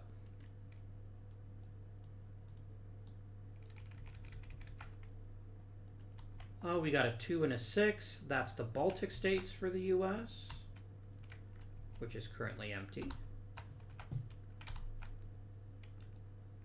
We go roll, roll, roll. 4 and a 1. That would be Denmark. That's not a legal play. 6 and 4 is France. They just kick me out. And 1 final roll. 5 and a 6. 5. Cambodia, Laos. There's nothing stopping them from playing a political marker. They're at least kicking mine out. They just can't place any political markers there. So I actually don't care that much that I lose my political marker there.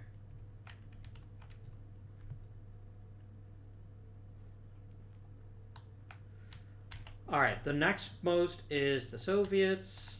The Soviets would very much like to be a big player this time around. So I'm going to put back the US dice, and we're going to use their glorious Soviet dice.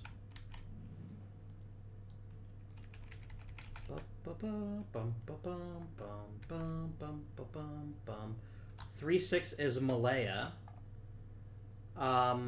That's kind of real dumb, but okay. I don't know why they would waste their precious markers kicking me out of a place they can't take, but I'm willing to stretch at a point to make it more even, but at a certain point, I'm not going to bother with it. 4 and 1 would be Vietnam. Man. Now, of course, I'm going to look awful stupid if at some point someone kicks me out of the colonialism global issue. That would be very bad for me. But it's not really doing Stalin any favors either. He'd really like to play some of his own markers. 4-3 in Persia. Well, that he can do. Alright, I get to play my marker now. I'm going to say France. I'd like France to be British. The Soviets have the most political alignment markers. How do you determine where you place them? If it's a choice, random. So you've got 4 legal spaces that you could play this. So we're going to do 1 through 8, and then 9 and 0 is reroll. Reroll. 3. So it would be 1, 2, 3. So Hungary is now Soviet.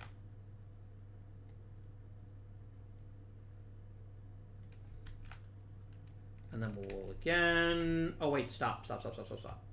There's now only 1, 2, 3 legal places you can play one, so I can go back using a 6-sided die. Okay. A4. So that would be 1, 2, 3, 4. So Romania is also Soviet. The Americans, you have 3 legal spaces, so you're going to roll 1d6. You got a 1, so it's going to be the furthest west one, which in your case will be Czechoslovakia. And then I get to play one wherever my heart desires, and I'm going to put it in France. There we go. And notice, the stupid Americans have made it really hard to remove a political alignment marker. So once they're there, they're basically stuck, which is pretty good news. So all that is... The reason why I do this before we advance the fronts, by the way, is because advancing fronts can actually remove clandestine networks. Okay. So we're going to start in the Western Front. I'm going to remove the 2 armies and remove 2 offensive support. This leaves us with an absurd 10. No, that's more than 10. That 6 on 2 is 12. 14. So we have +4 to this die roll. And if we beat a 10, we actually go all the way to West Germany, which would be pretty damn exciting. Yeah, no. Damn it. We're just in the Rhineland. Right?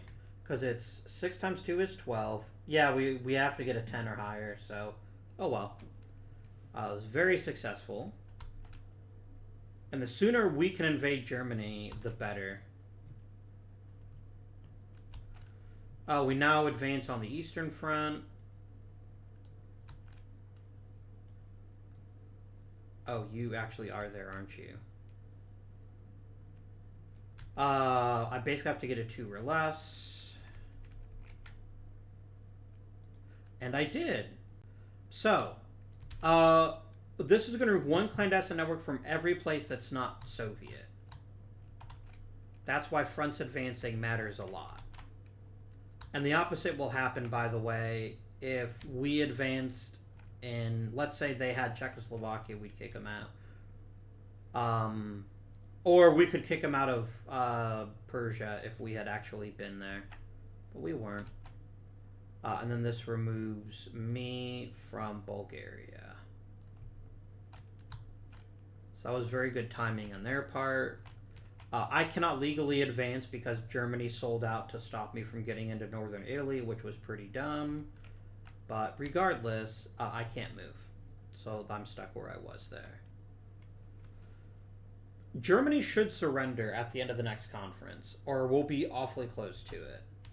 Now the Pacific, the Soviets still can't move. We're going to want to get this issue on the table, I think, in the very near future. I cannot move here because they had 2 support against my 1. No, wait. Yeah, because it would have been 0. And if it's 0, you can never move. So the U.S. is going to try to advance to the Marshall Islands.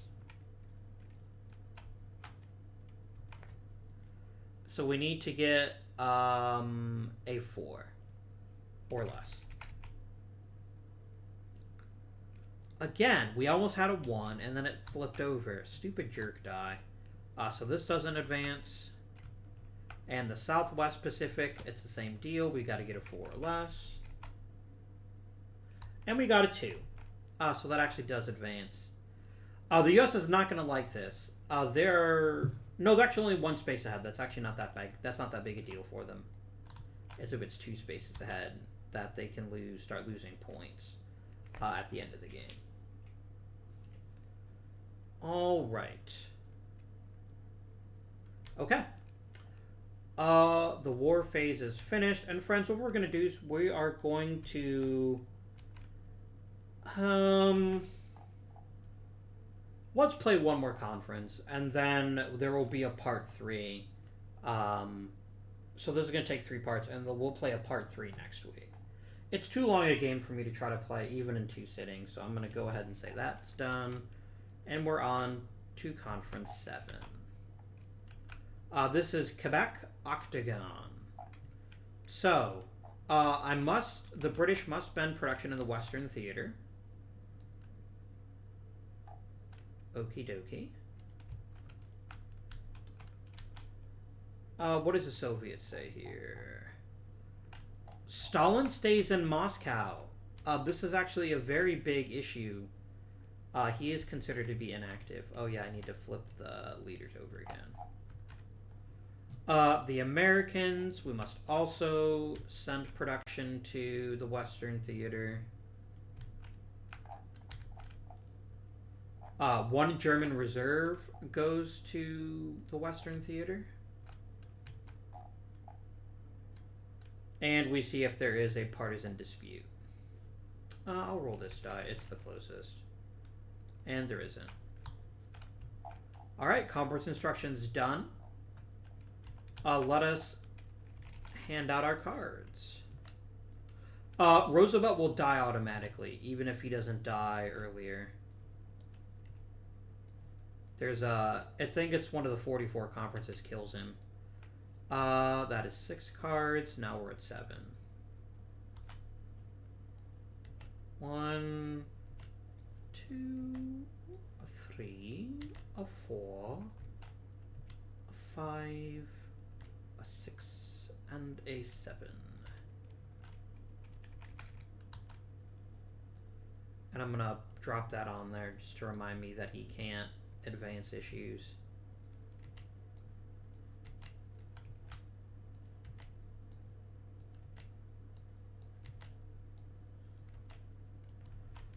And then we need to roll to see if people are paranoid. They are. What the fuck? Alright. Every damn time. Right. Cards have been dealt. I will, as usual, pick my own. See if I want to win here.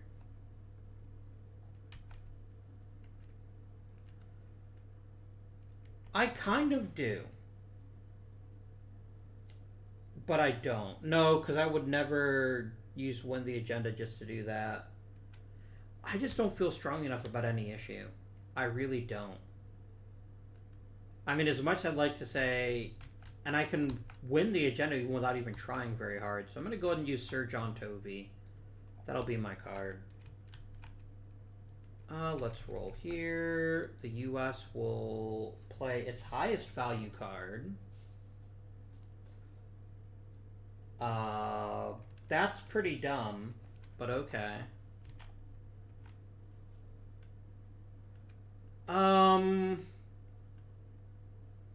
There's 3 choices, because we don't know what Marshall's going to turn out, right? 1, 2, 3. So it's going to be Ike. Ike's, rather. And then Stalin... he picks his second lowest, which would be one of these 2 3s. No, sorry, yeah, one of these 2 3s. And it's this guy. Dang it, you always get the free offensive support markers wasted on the track. It's actually a 3-way tie. We all have 3s. Will you ever use a leader to break a tie? No, because you want me to save it. So then I think it comes down to the U.S. Because that's the only other tie-break issue. Because there's only 3 tie-break issues. You can use a leader to break a tie.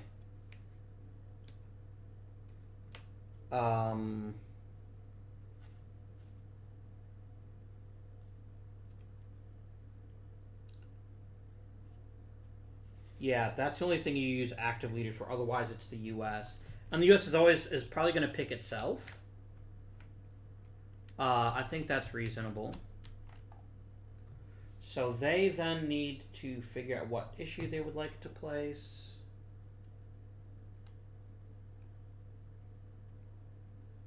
They'll always pick second front. But they want to see their highest value card in their hand. Oh, I should just be discarding these cards. So I'm not tempted to try to use them twice.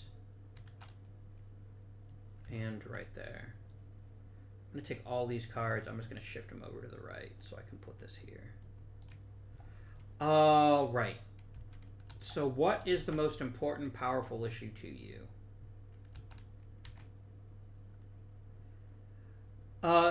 U.S. production is a 4 for you, so I guess you'll do that. And the difference was actually 0, so it doesn't actually move because we were all tied. That means I get to pick my 2 issues. I'm gonna pick USSR declares war on Japan, and then I'm gonna pick.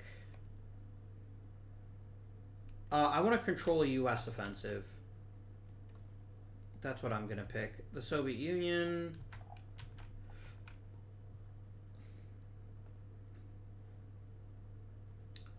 You're going to want to do global.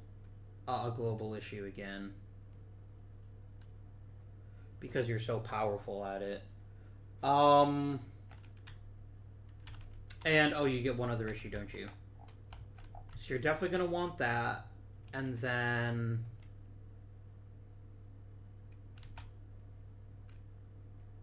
a USSR directed offensive. Then the US comes back. What would you most like to see? A US production. And a directed, no, and a Paul Mill. It's going to be U.S. production. And you always want the one with the most clandestine networks. You'll always pick 1-3. Okay. The person clockwise from the person when the agenda segment starts, which is me. Do I go for the predictable play?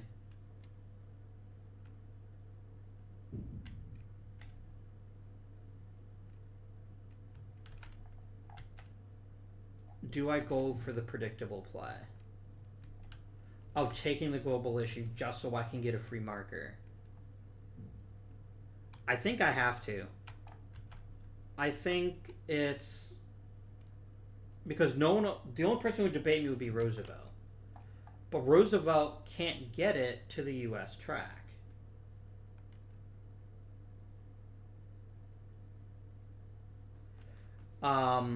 And neither can the Soviets, for that matter.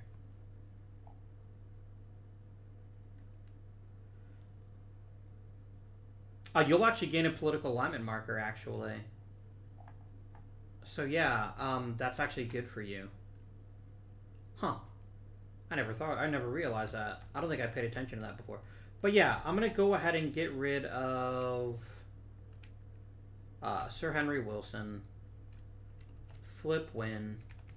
If I get a 4 less, I get a heart attack, but I don't.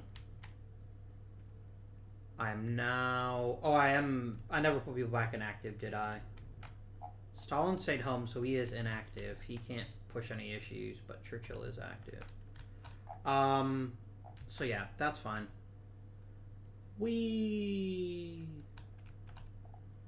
And then I get a political alignment, but so does the U.S. Which is fine. I'm not that bothered by the U.S. getting a few. I'm just trying to make sure the Soviets can't advance in a meaningfully political way. That is my big issue there. So no one debated that. It now comes over to Comrade Stalin. Which card are you going to want to save?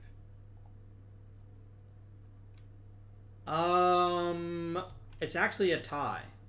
Because Vorshila will only ever be worth 5, which means 4. Same with Molotov. because there is no global issue for him to play it on, so it's going to be Voroshilov is the one we keep. So that means you then place Molotov. But on what issue? Is there another issue that's actually stronger? This is a 4, this is a 3. This is a 4, but only if production's on the US track, which it's not. And that's a 3. No, you would both be 4s, so I'm just gonna pick Molotov. How do you treat advancing the USSR declares war on Japan? Does the AI actually care?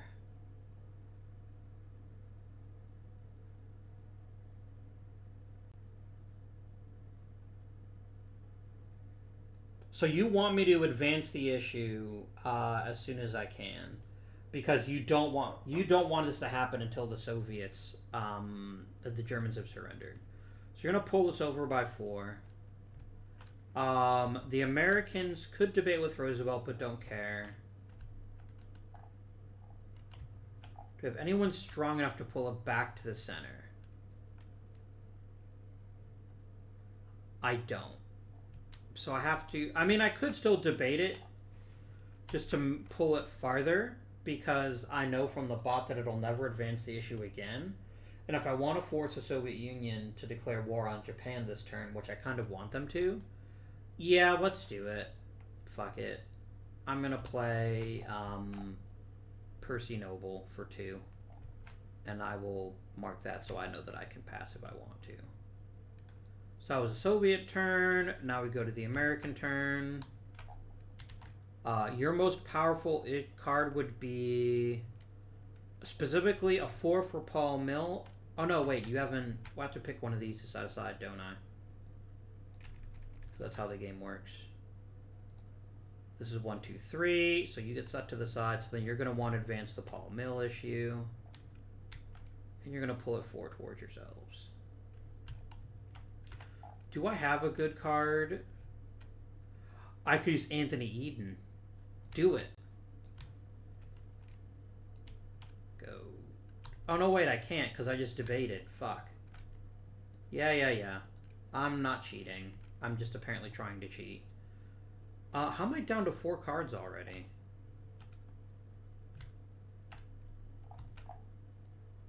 I played Noble and I played Wilson. No, I would have 6 cards left. Yeah, I would just because I've debated earlier than I usually do. So you're gonna advance the Paul Mill, and you're just gonna leave it there. I can't debate you if I want to. But the Soviets debate it. No, because the best of Soviets. Oh wait, no. Debate always gets +1, right? This would be a 4. No, it would be a 5. Yeah, because it would bump it up to a 5 because it's a... Oh, no, it's not a production issue. So it would just be a 4.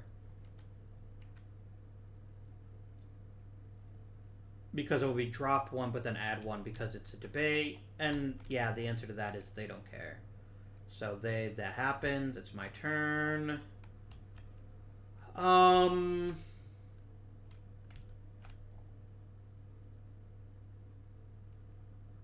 Now I can play Anthony Eden. I will forego the right to pass. And I'm going to pull this 2 over to me. The Soviets could now play this, could now debate to grab the issue. Would they use it for Stalin? Because you always want me to debate it. But you would only want me to use Stalin if it would pull something off the Soviet track. So you're going to debate this issue. It's just a question of who does it. These two are both equal now because it's not the kind of issue. So we're going to do it as 1 through 6. Kulik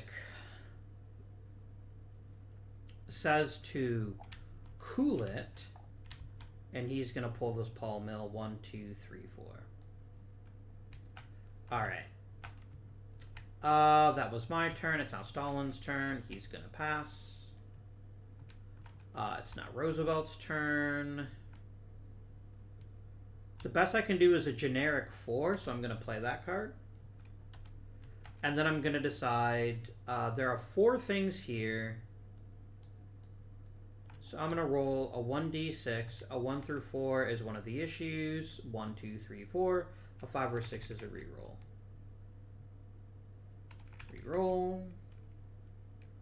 4. So it's this U.S. production issue, and you're going to pull it over there. Okay. I'm not going to debate that, and the Soviets... No, the Soviets passed on their turn, which means they could debate it again. Oh, Shaposhnikov. Let me double check that rule about debates to see if I'm making it up. But I think you can definitely debate as often as you like, as long as you didn't just debate. Like, there can only ever be one debate on a specific turn. 5.24. It can only be debated once.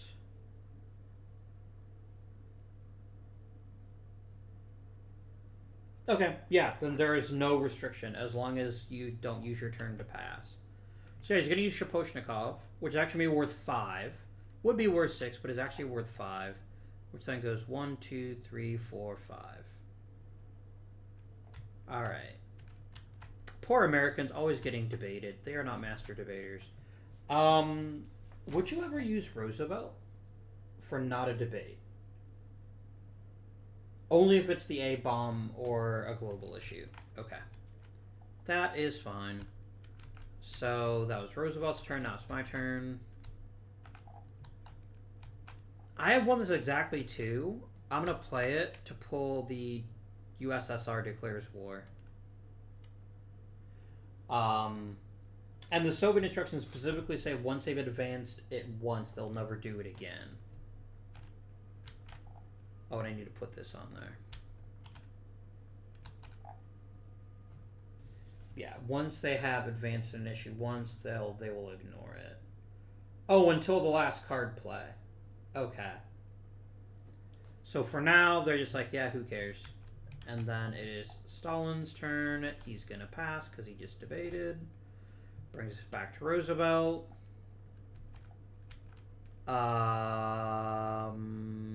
You are worth... No, actually, this is worth... No, the directed offensive is worth the most. So I'm going to play Stanley Embrick. There's 2 directed offensives, so I guess we'll roll to determine it.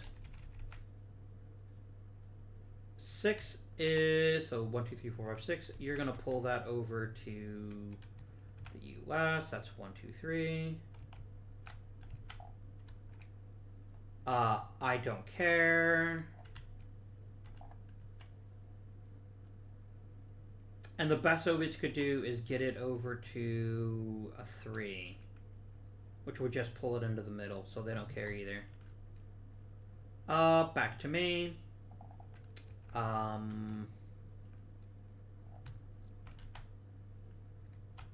If no one else wants this U.S. production, I'll take it.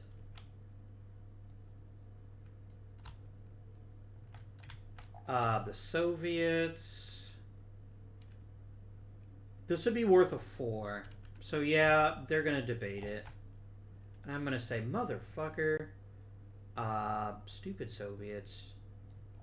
But yeah, they can pull it by 4. Remember, it would normally be 5, but it's paranoia, so it just counts as a 4 because it's being used to debate.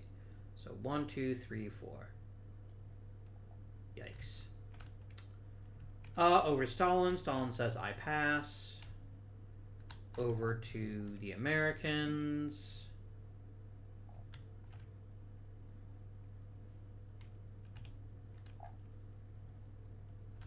They're going to use Crowley for 2.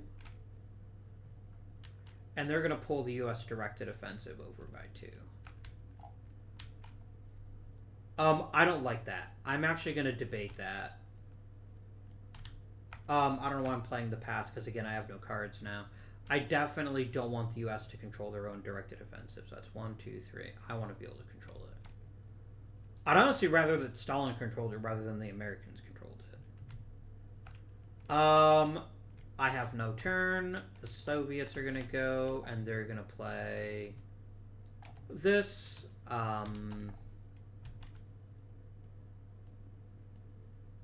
Three. What can bring it closer to the Soviet track? This directed offensive. So they're going to go 1, 2, 1, 2. No, wait, I'm an idiot.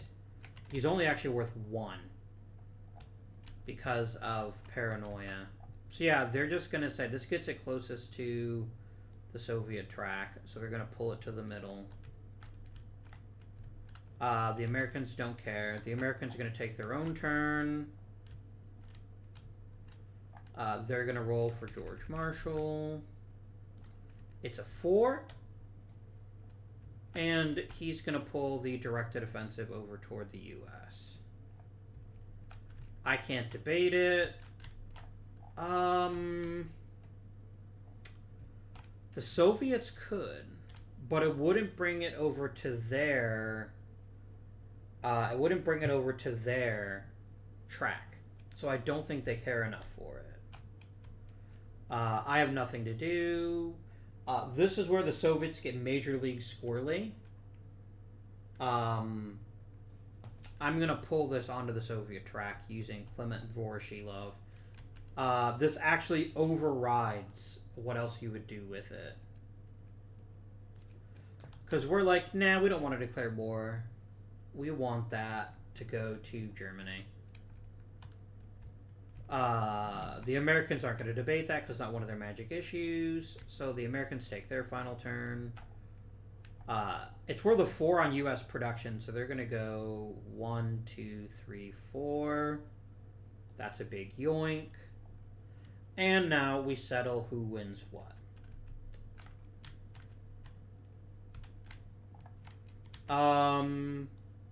You won 3 issues. You won 3 issues. Now, here's why the tiebreaker matters a lot.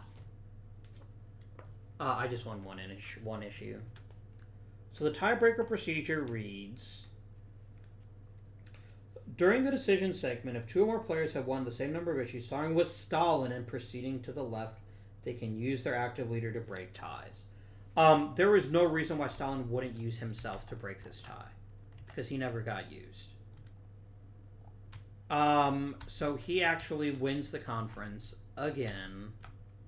What a jerk, Stalin. Let some of the rest of us have a conference win every once in a while.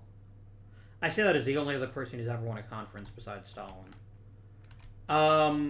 Which means they're considered the winner, which means that the Americans will get to do their decisions first. So first we go directed offensive, starting with the Americans. They have 2. Where would they direct their own offensives? In the Western Theater until Germany surrenders. Okie dokie. So you're actually going to force the Soviets to support the Western Theater. Oh, they're not going to like that. Because you can direct anyone to place markers using a directed offensive. And even if it's not their front, they just have to spend production on it. That was diabolical, Roosevelt. I love it. I don't have a directed offensive, and neither do the Soviets. Next is conditional issues. This is declaring war on Japan. It goes back to the center, and nothing happens with it. Next, we have production. The Americans give up one of their production to the Soviets, and they keep their own.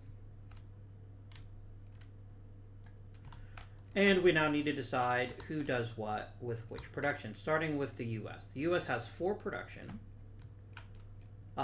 They must spend 1 of it in the Western Theater. In fact, they must spend 3 of it in the Western Theater.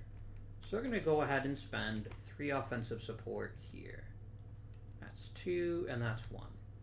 So that accounts for 2 of their production, plus the 1 production they had that were required to spend there.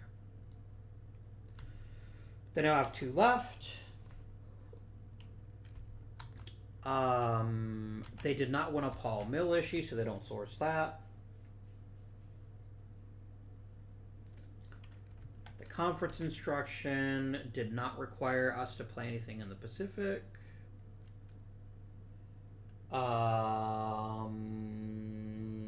So then it just goes back to... Oh, they want up to 4 support. So they're going to spend 1 here. And then their last factory is used for something in the Pacific. It always goes central then southwest. So they're going to put 1 of their offensive support here in the Central Pacific. Okay. Over to me. I have 3 production plus 1 I have to spend in the Western Front, so I will.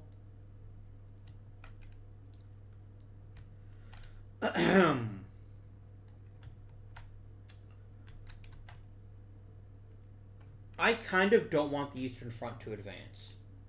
I'm going to spend 1 of mine here. Do I spend all of it there? Or do I try to spend a bit in the Pacific? Oh, I could be incredibly devious. Yeah, I'm going to use my last 2 support. Oh, the Americans will hate me for this, but I don't care because I'm playing against a bot. I want you to advance on Papua New Guinea. Because then that'll be 2 spaces separate. And that'll be more points for us at the end of the game. That was devious. I love it. Now it is Great Soviet turn. They must spend 2 of their production on the Eastern Front. They're not happy about it.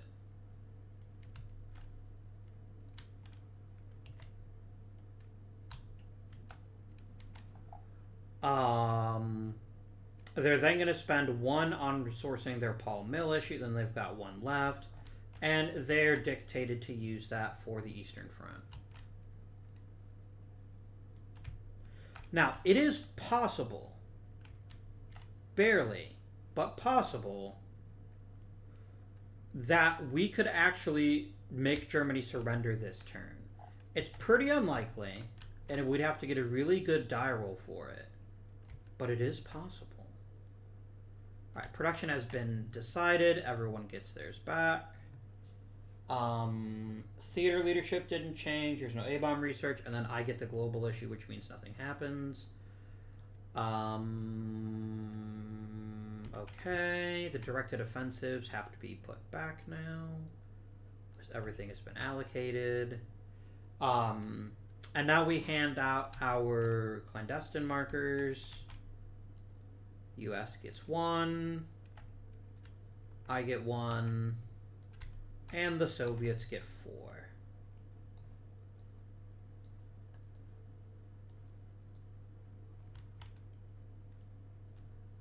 Political markers, everyone now has 1. Okay. Stalin goes first because he has the most clandestine markers. All of his are combined with 1. Now, here's an interesting question. Is Stalin that big of a dick? No, they only care if it's Soviet. Okay. I thought for a moment that he would actually consider placing them here just to make my life harder, but he can't. Well, at least he's not going to. It depends entirely on how he rolls now, because that's how he's going to decide this.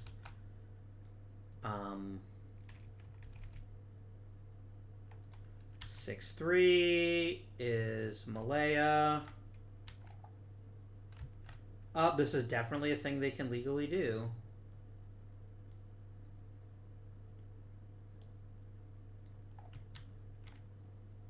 I don't like that. I mean, they can't do anything about it right now, but later on it could be a lot worse. 1-4 is Denmark. I've been pretty consistently not giving... Oh no, Denmark is fine. So you kick the Americans... you kick one of the American tokens out of Denmark. Which is a yikes. For them. Not so much so for me. I don't really care. Because the Americans and the Soviets are fighting over this shit, then I'm not fighting over it. And then I can spend my resources in other places. 5-1 is Austria. Austria already has one of their markers there, but they're going to darn well put a second one there. And last but not least, their fourth one is 4-3, Persia. Alright. They're double stacking in other places. That makes sense. Next, the Americans only have one, so they go next. Don't use a Soviet dice, use the American dice.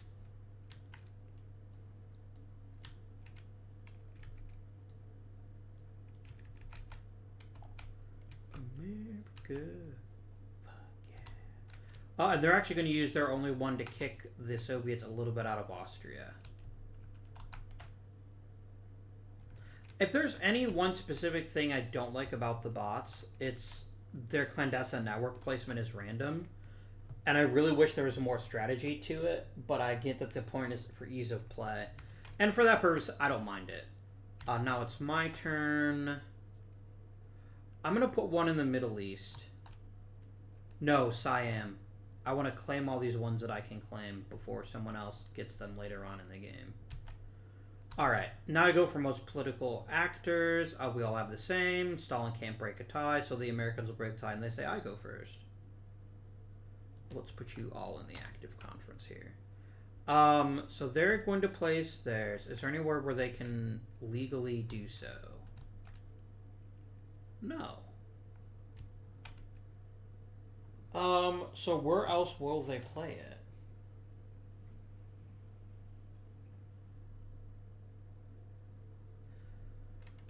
So here's where the Americans have actually bit themselves on the ass. Because of this feature, he can't kick out another political alignment marker. This alignment marker is wasted. There's nothing he can do with it. Because there is no blue clandestine marker for them to build off of. That's a big yikes on their end. I forgot to do the free resources again. I always forget that. I will get better, maybe. I'm going to put an offensive support in the Mediterranean, and then the Americans, they'll want to put an offensive support in the Marshall Islands to keep it balanced. Okay. My marker, let's put it here. And the Soviets have 2 legal options, so they're going to roll 1 through 6. They get a 5, so they're going to put it in Persia. Now notice the front is already passed, so we can't use the front to kick them out. That is an important thing we have to keep in mind. Okay, all the Paul Mill stuff is handled. Now we actually do war fighting, which means first we determine where the enemies go. No one is trying to enter Germany yet, so there's nothing there. The Western Front is closest. Oh no, sorry. The Soviet, it always goes to oppose the Soviets. Battle of the Atlantic, that doesn't matter. They have exited. They're not there. Normandy has been entered, so they're going to send 2 to West Germany. And then the last 2 are going to be allocated randomly. This could be a massive turn for the Allies, for sure. We'll have to see what happens.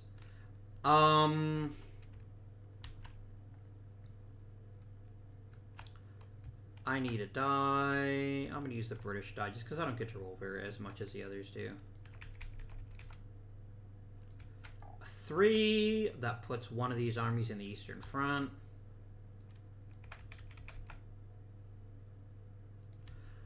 Oh, wow. This is like, we are really dicking over the Soviets because, I mean, the dice did. I didn't do it. But yeah, the Soviets can't legally move here, which means we can lock them out of any of the victory points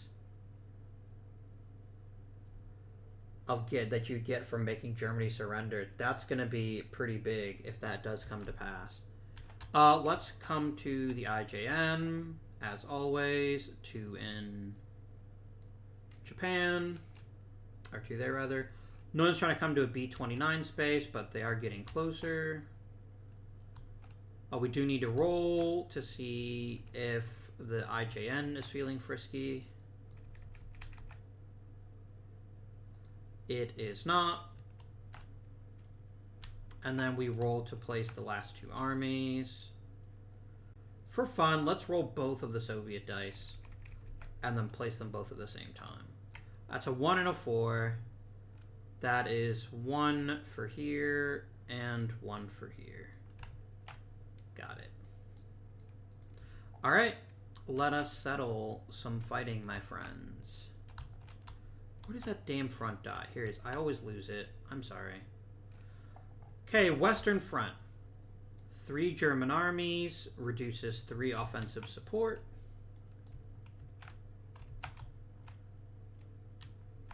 I have 12, so we get a +2. If we get an 8, 9, or a 10, we actually make Germany surrender. Oh, we got a 4. Oh well. So we advance, and then we remove one of these German army reserves from the game. That army can never bother us again. Now the Soviets, they cannot legally move. Their adjusted front strength is 0 or less, so those guys all go back. I get to try to advance in Italy. And we succeed. Hooray. So that can no longer advance. That's at the end of its track. And this means that we will gain VP at the end of the game when Germany surrenders. It is still possible that Germany may not surrender, so we can't have those victory points yet. But once Germany surrenders, we will tabulate all the points that could be earned in the European theater. Okay. Very nice. Pacific Theater, Japan, or Soviets can't legally move. Now we go to CBI. It's a very simple 1 or 2 to move. We fail. Remove an army, flip the offensive support. I have to get a 4 or less. Every time we're going to get the 1, it rolls over to a 9. Come on, game. And then we're going to roll here and Papua New Guinea. And we finally get the 1, and we advance to Vogelkop in New Guinea. That gets removed because offensive support is not permanent. All right. So, this was a good episode, I think. We have made significant progress. But here's the interesting thing. We only have 3 conferences left. And although I'm pretty confident we'll be able to take out Germany, I am not at all confident about taking out Japan. Because let's talk at the end of this episode. Let's talk about how this works.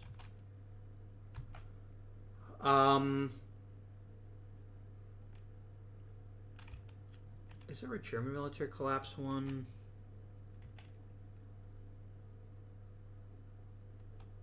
Yes, that's all on the board. Just for some reason the Japanese one isn't there. We have to get to a B-29 space.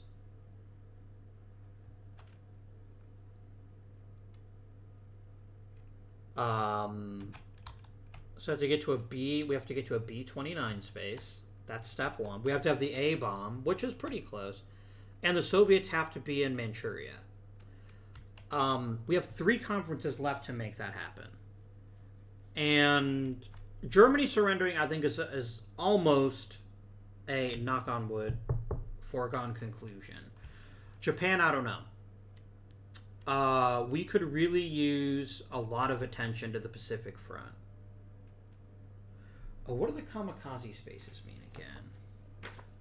There's something specific with the kamikaze spaces, and I can't remember. Here it is, 775.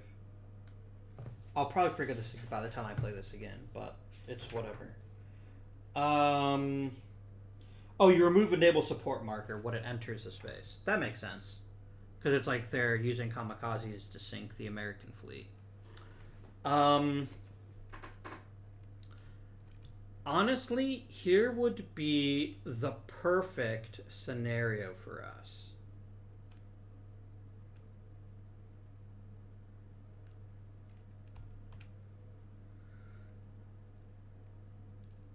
We go to Formosa.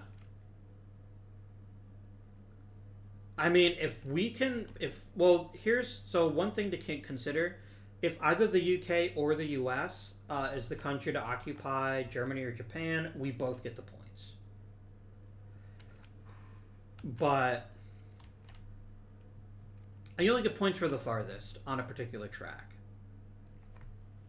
So just to walk you through how this would work, if we invade Germany and we defeat it next turn, the US and UK will both get 8 victory points. And then I would get an additional 3, and they would get an additional 2 because we were in northern Italy. All of these points are if you stop on that space. And the best part, the Soviets will get nothing, which is pretty exciting. But Japan is probably going to be the biggest of the deals.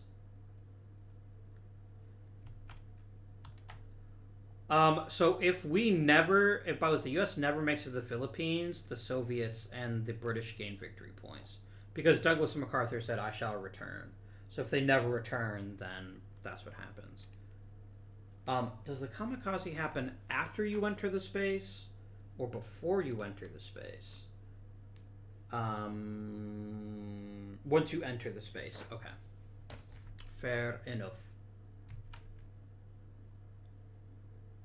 All right. So we're going to go ahead and end the episode here. Next episode, win, lose, or draw, will be the end of Churchill. Thank you very much for watching this very long series of videos. I hope you guys are enjoying it. As far as I know, it's one of the few full playthroughs of Churchill on YouTube. So if any of your friends are like, I want to play this game, what's it like? You can be like, take a look at a Vindian's video. And then they can watch it and they can enjoy it. And they can decide if they want to buy the game. But until next time, this has been Avindian. Thank you for watching, and I bid you good day.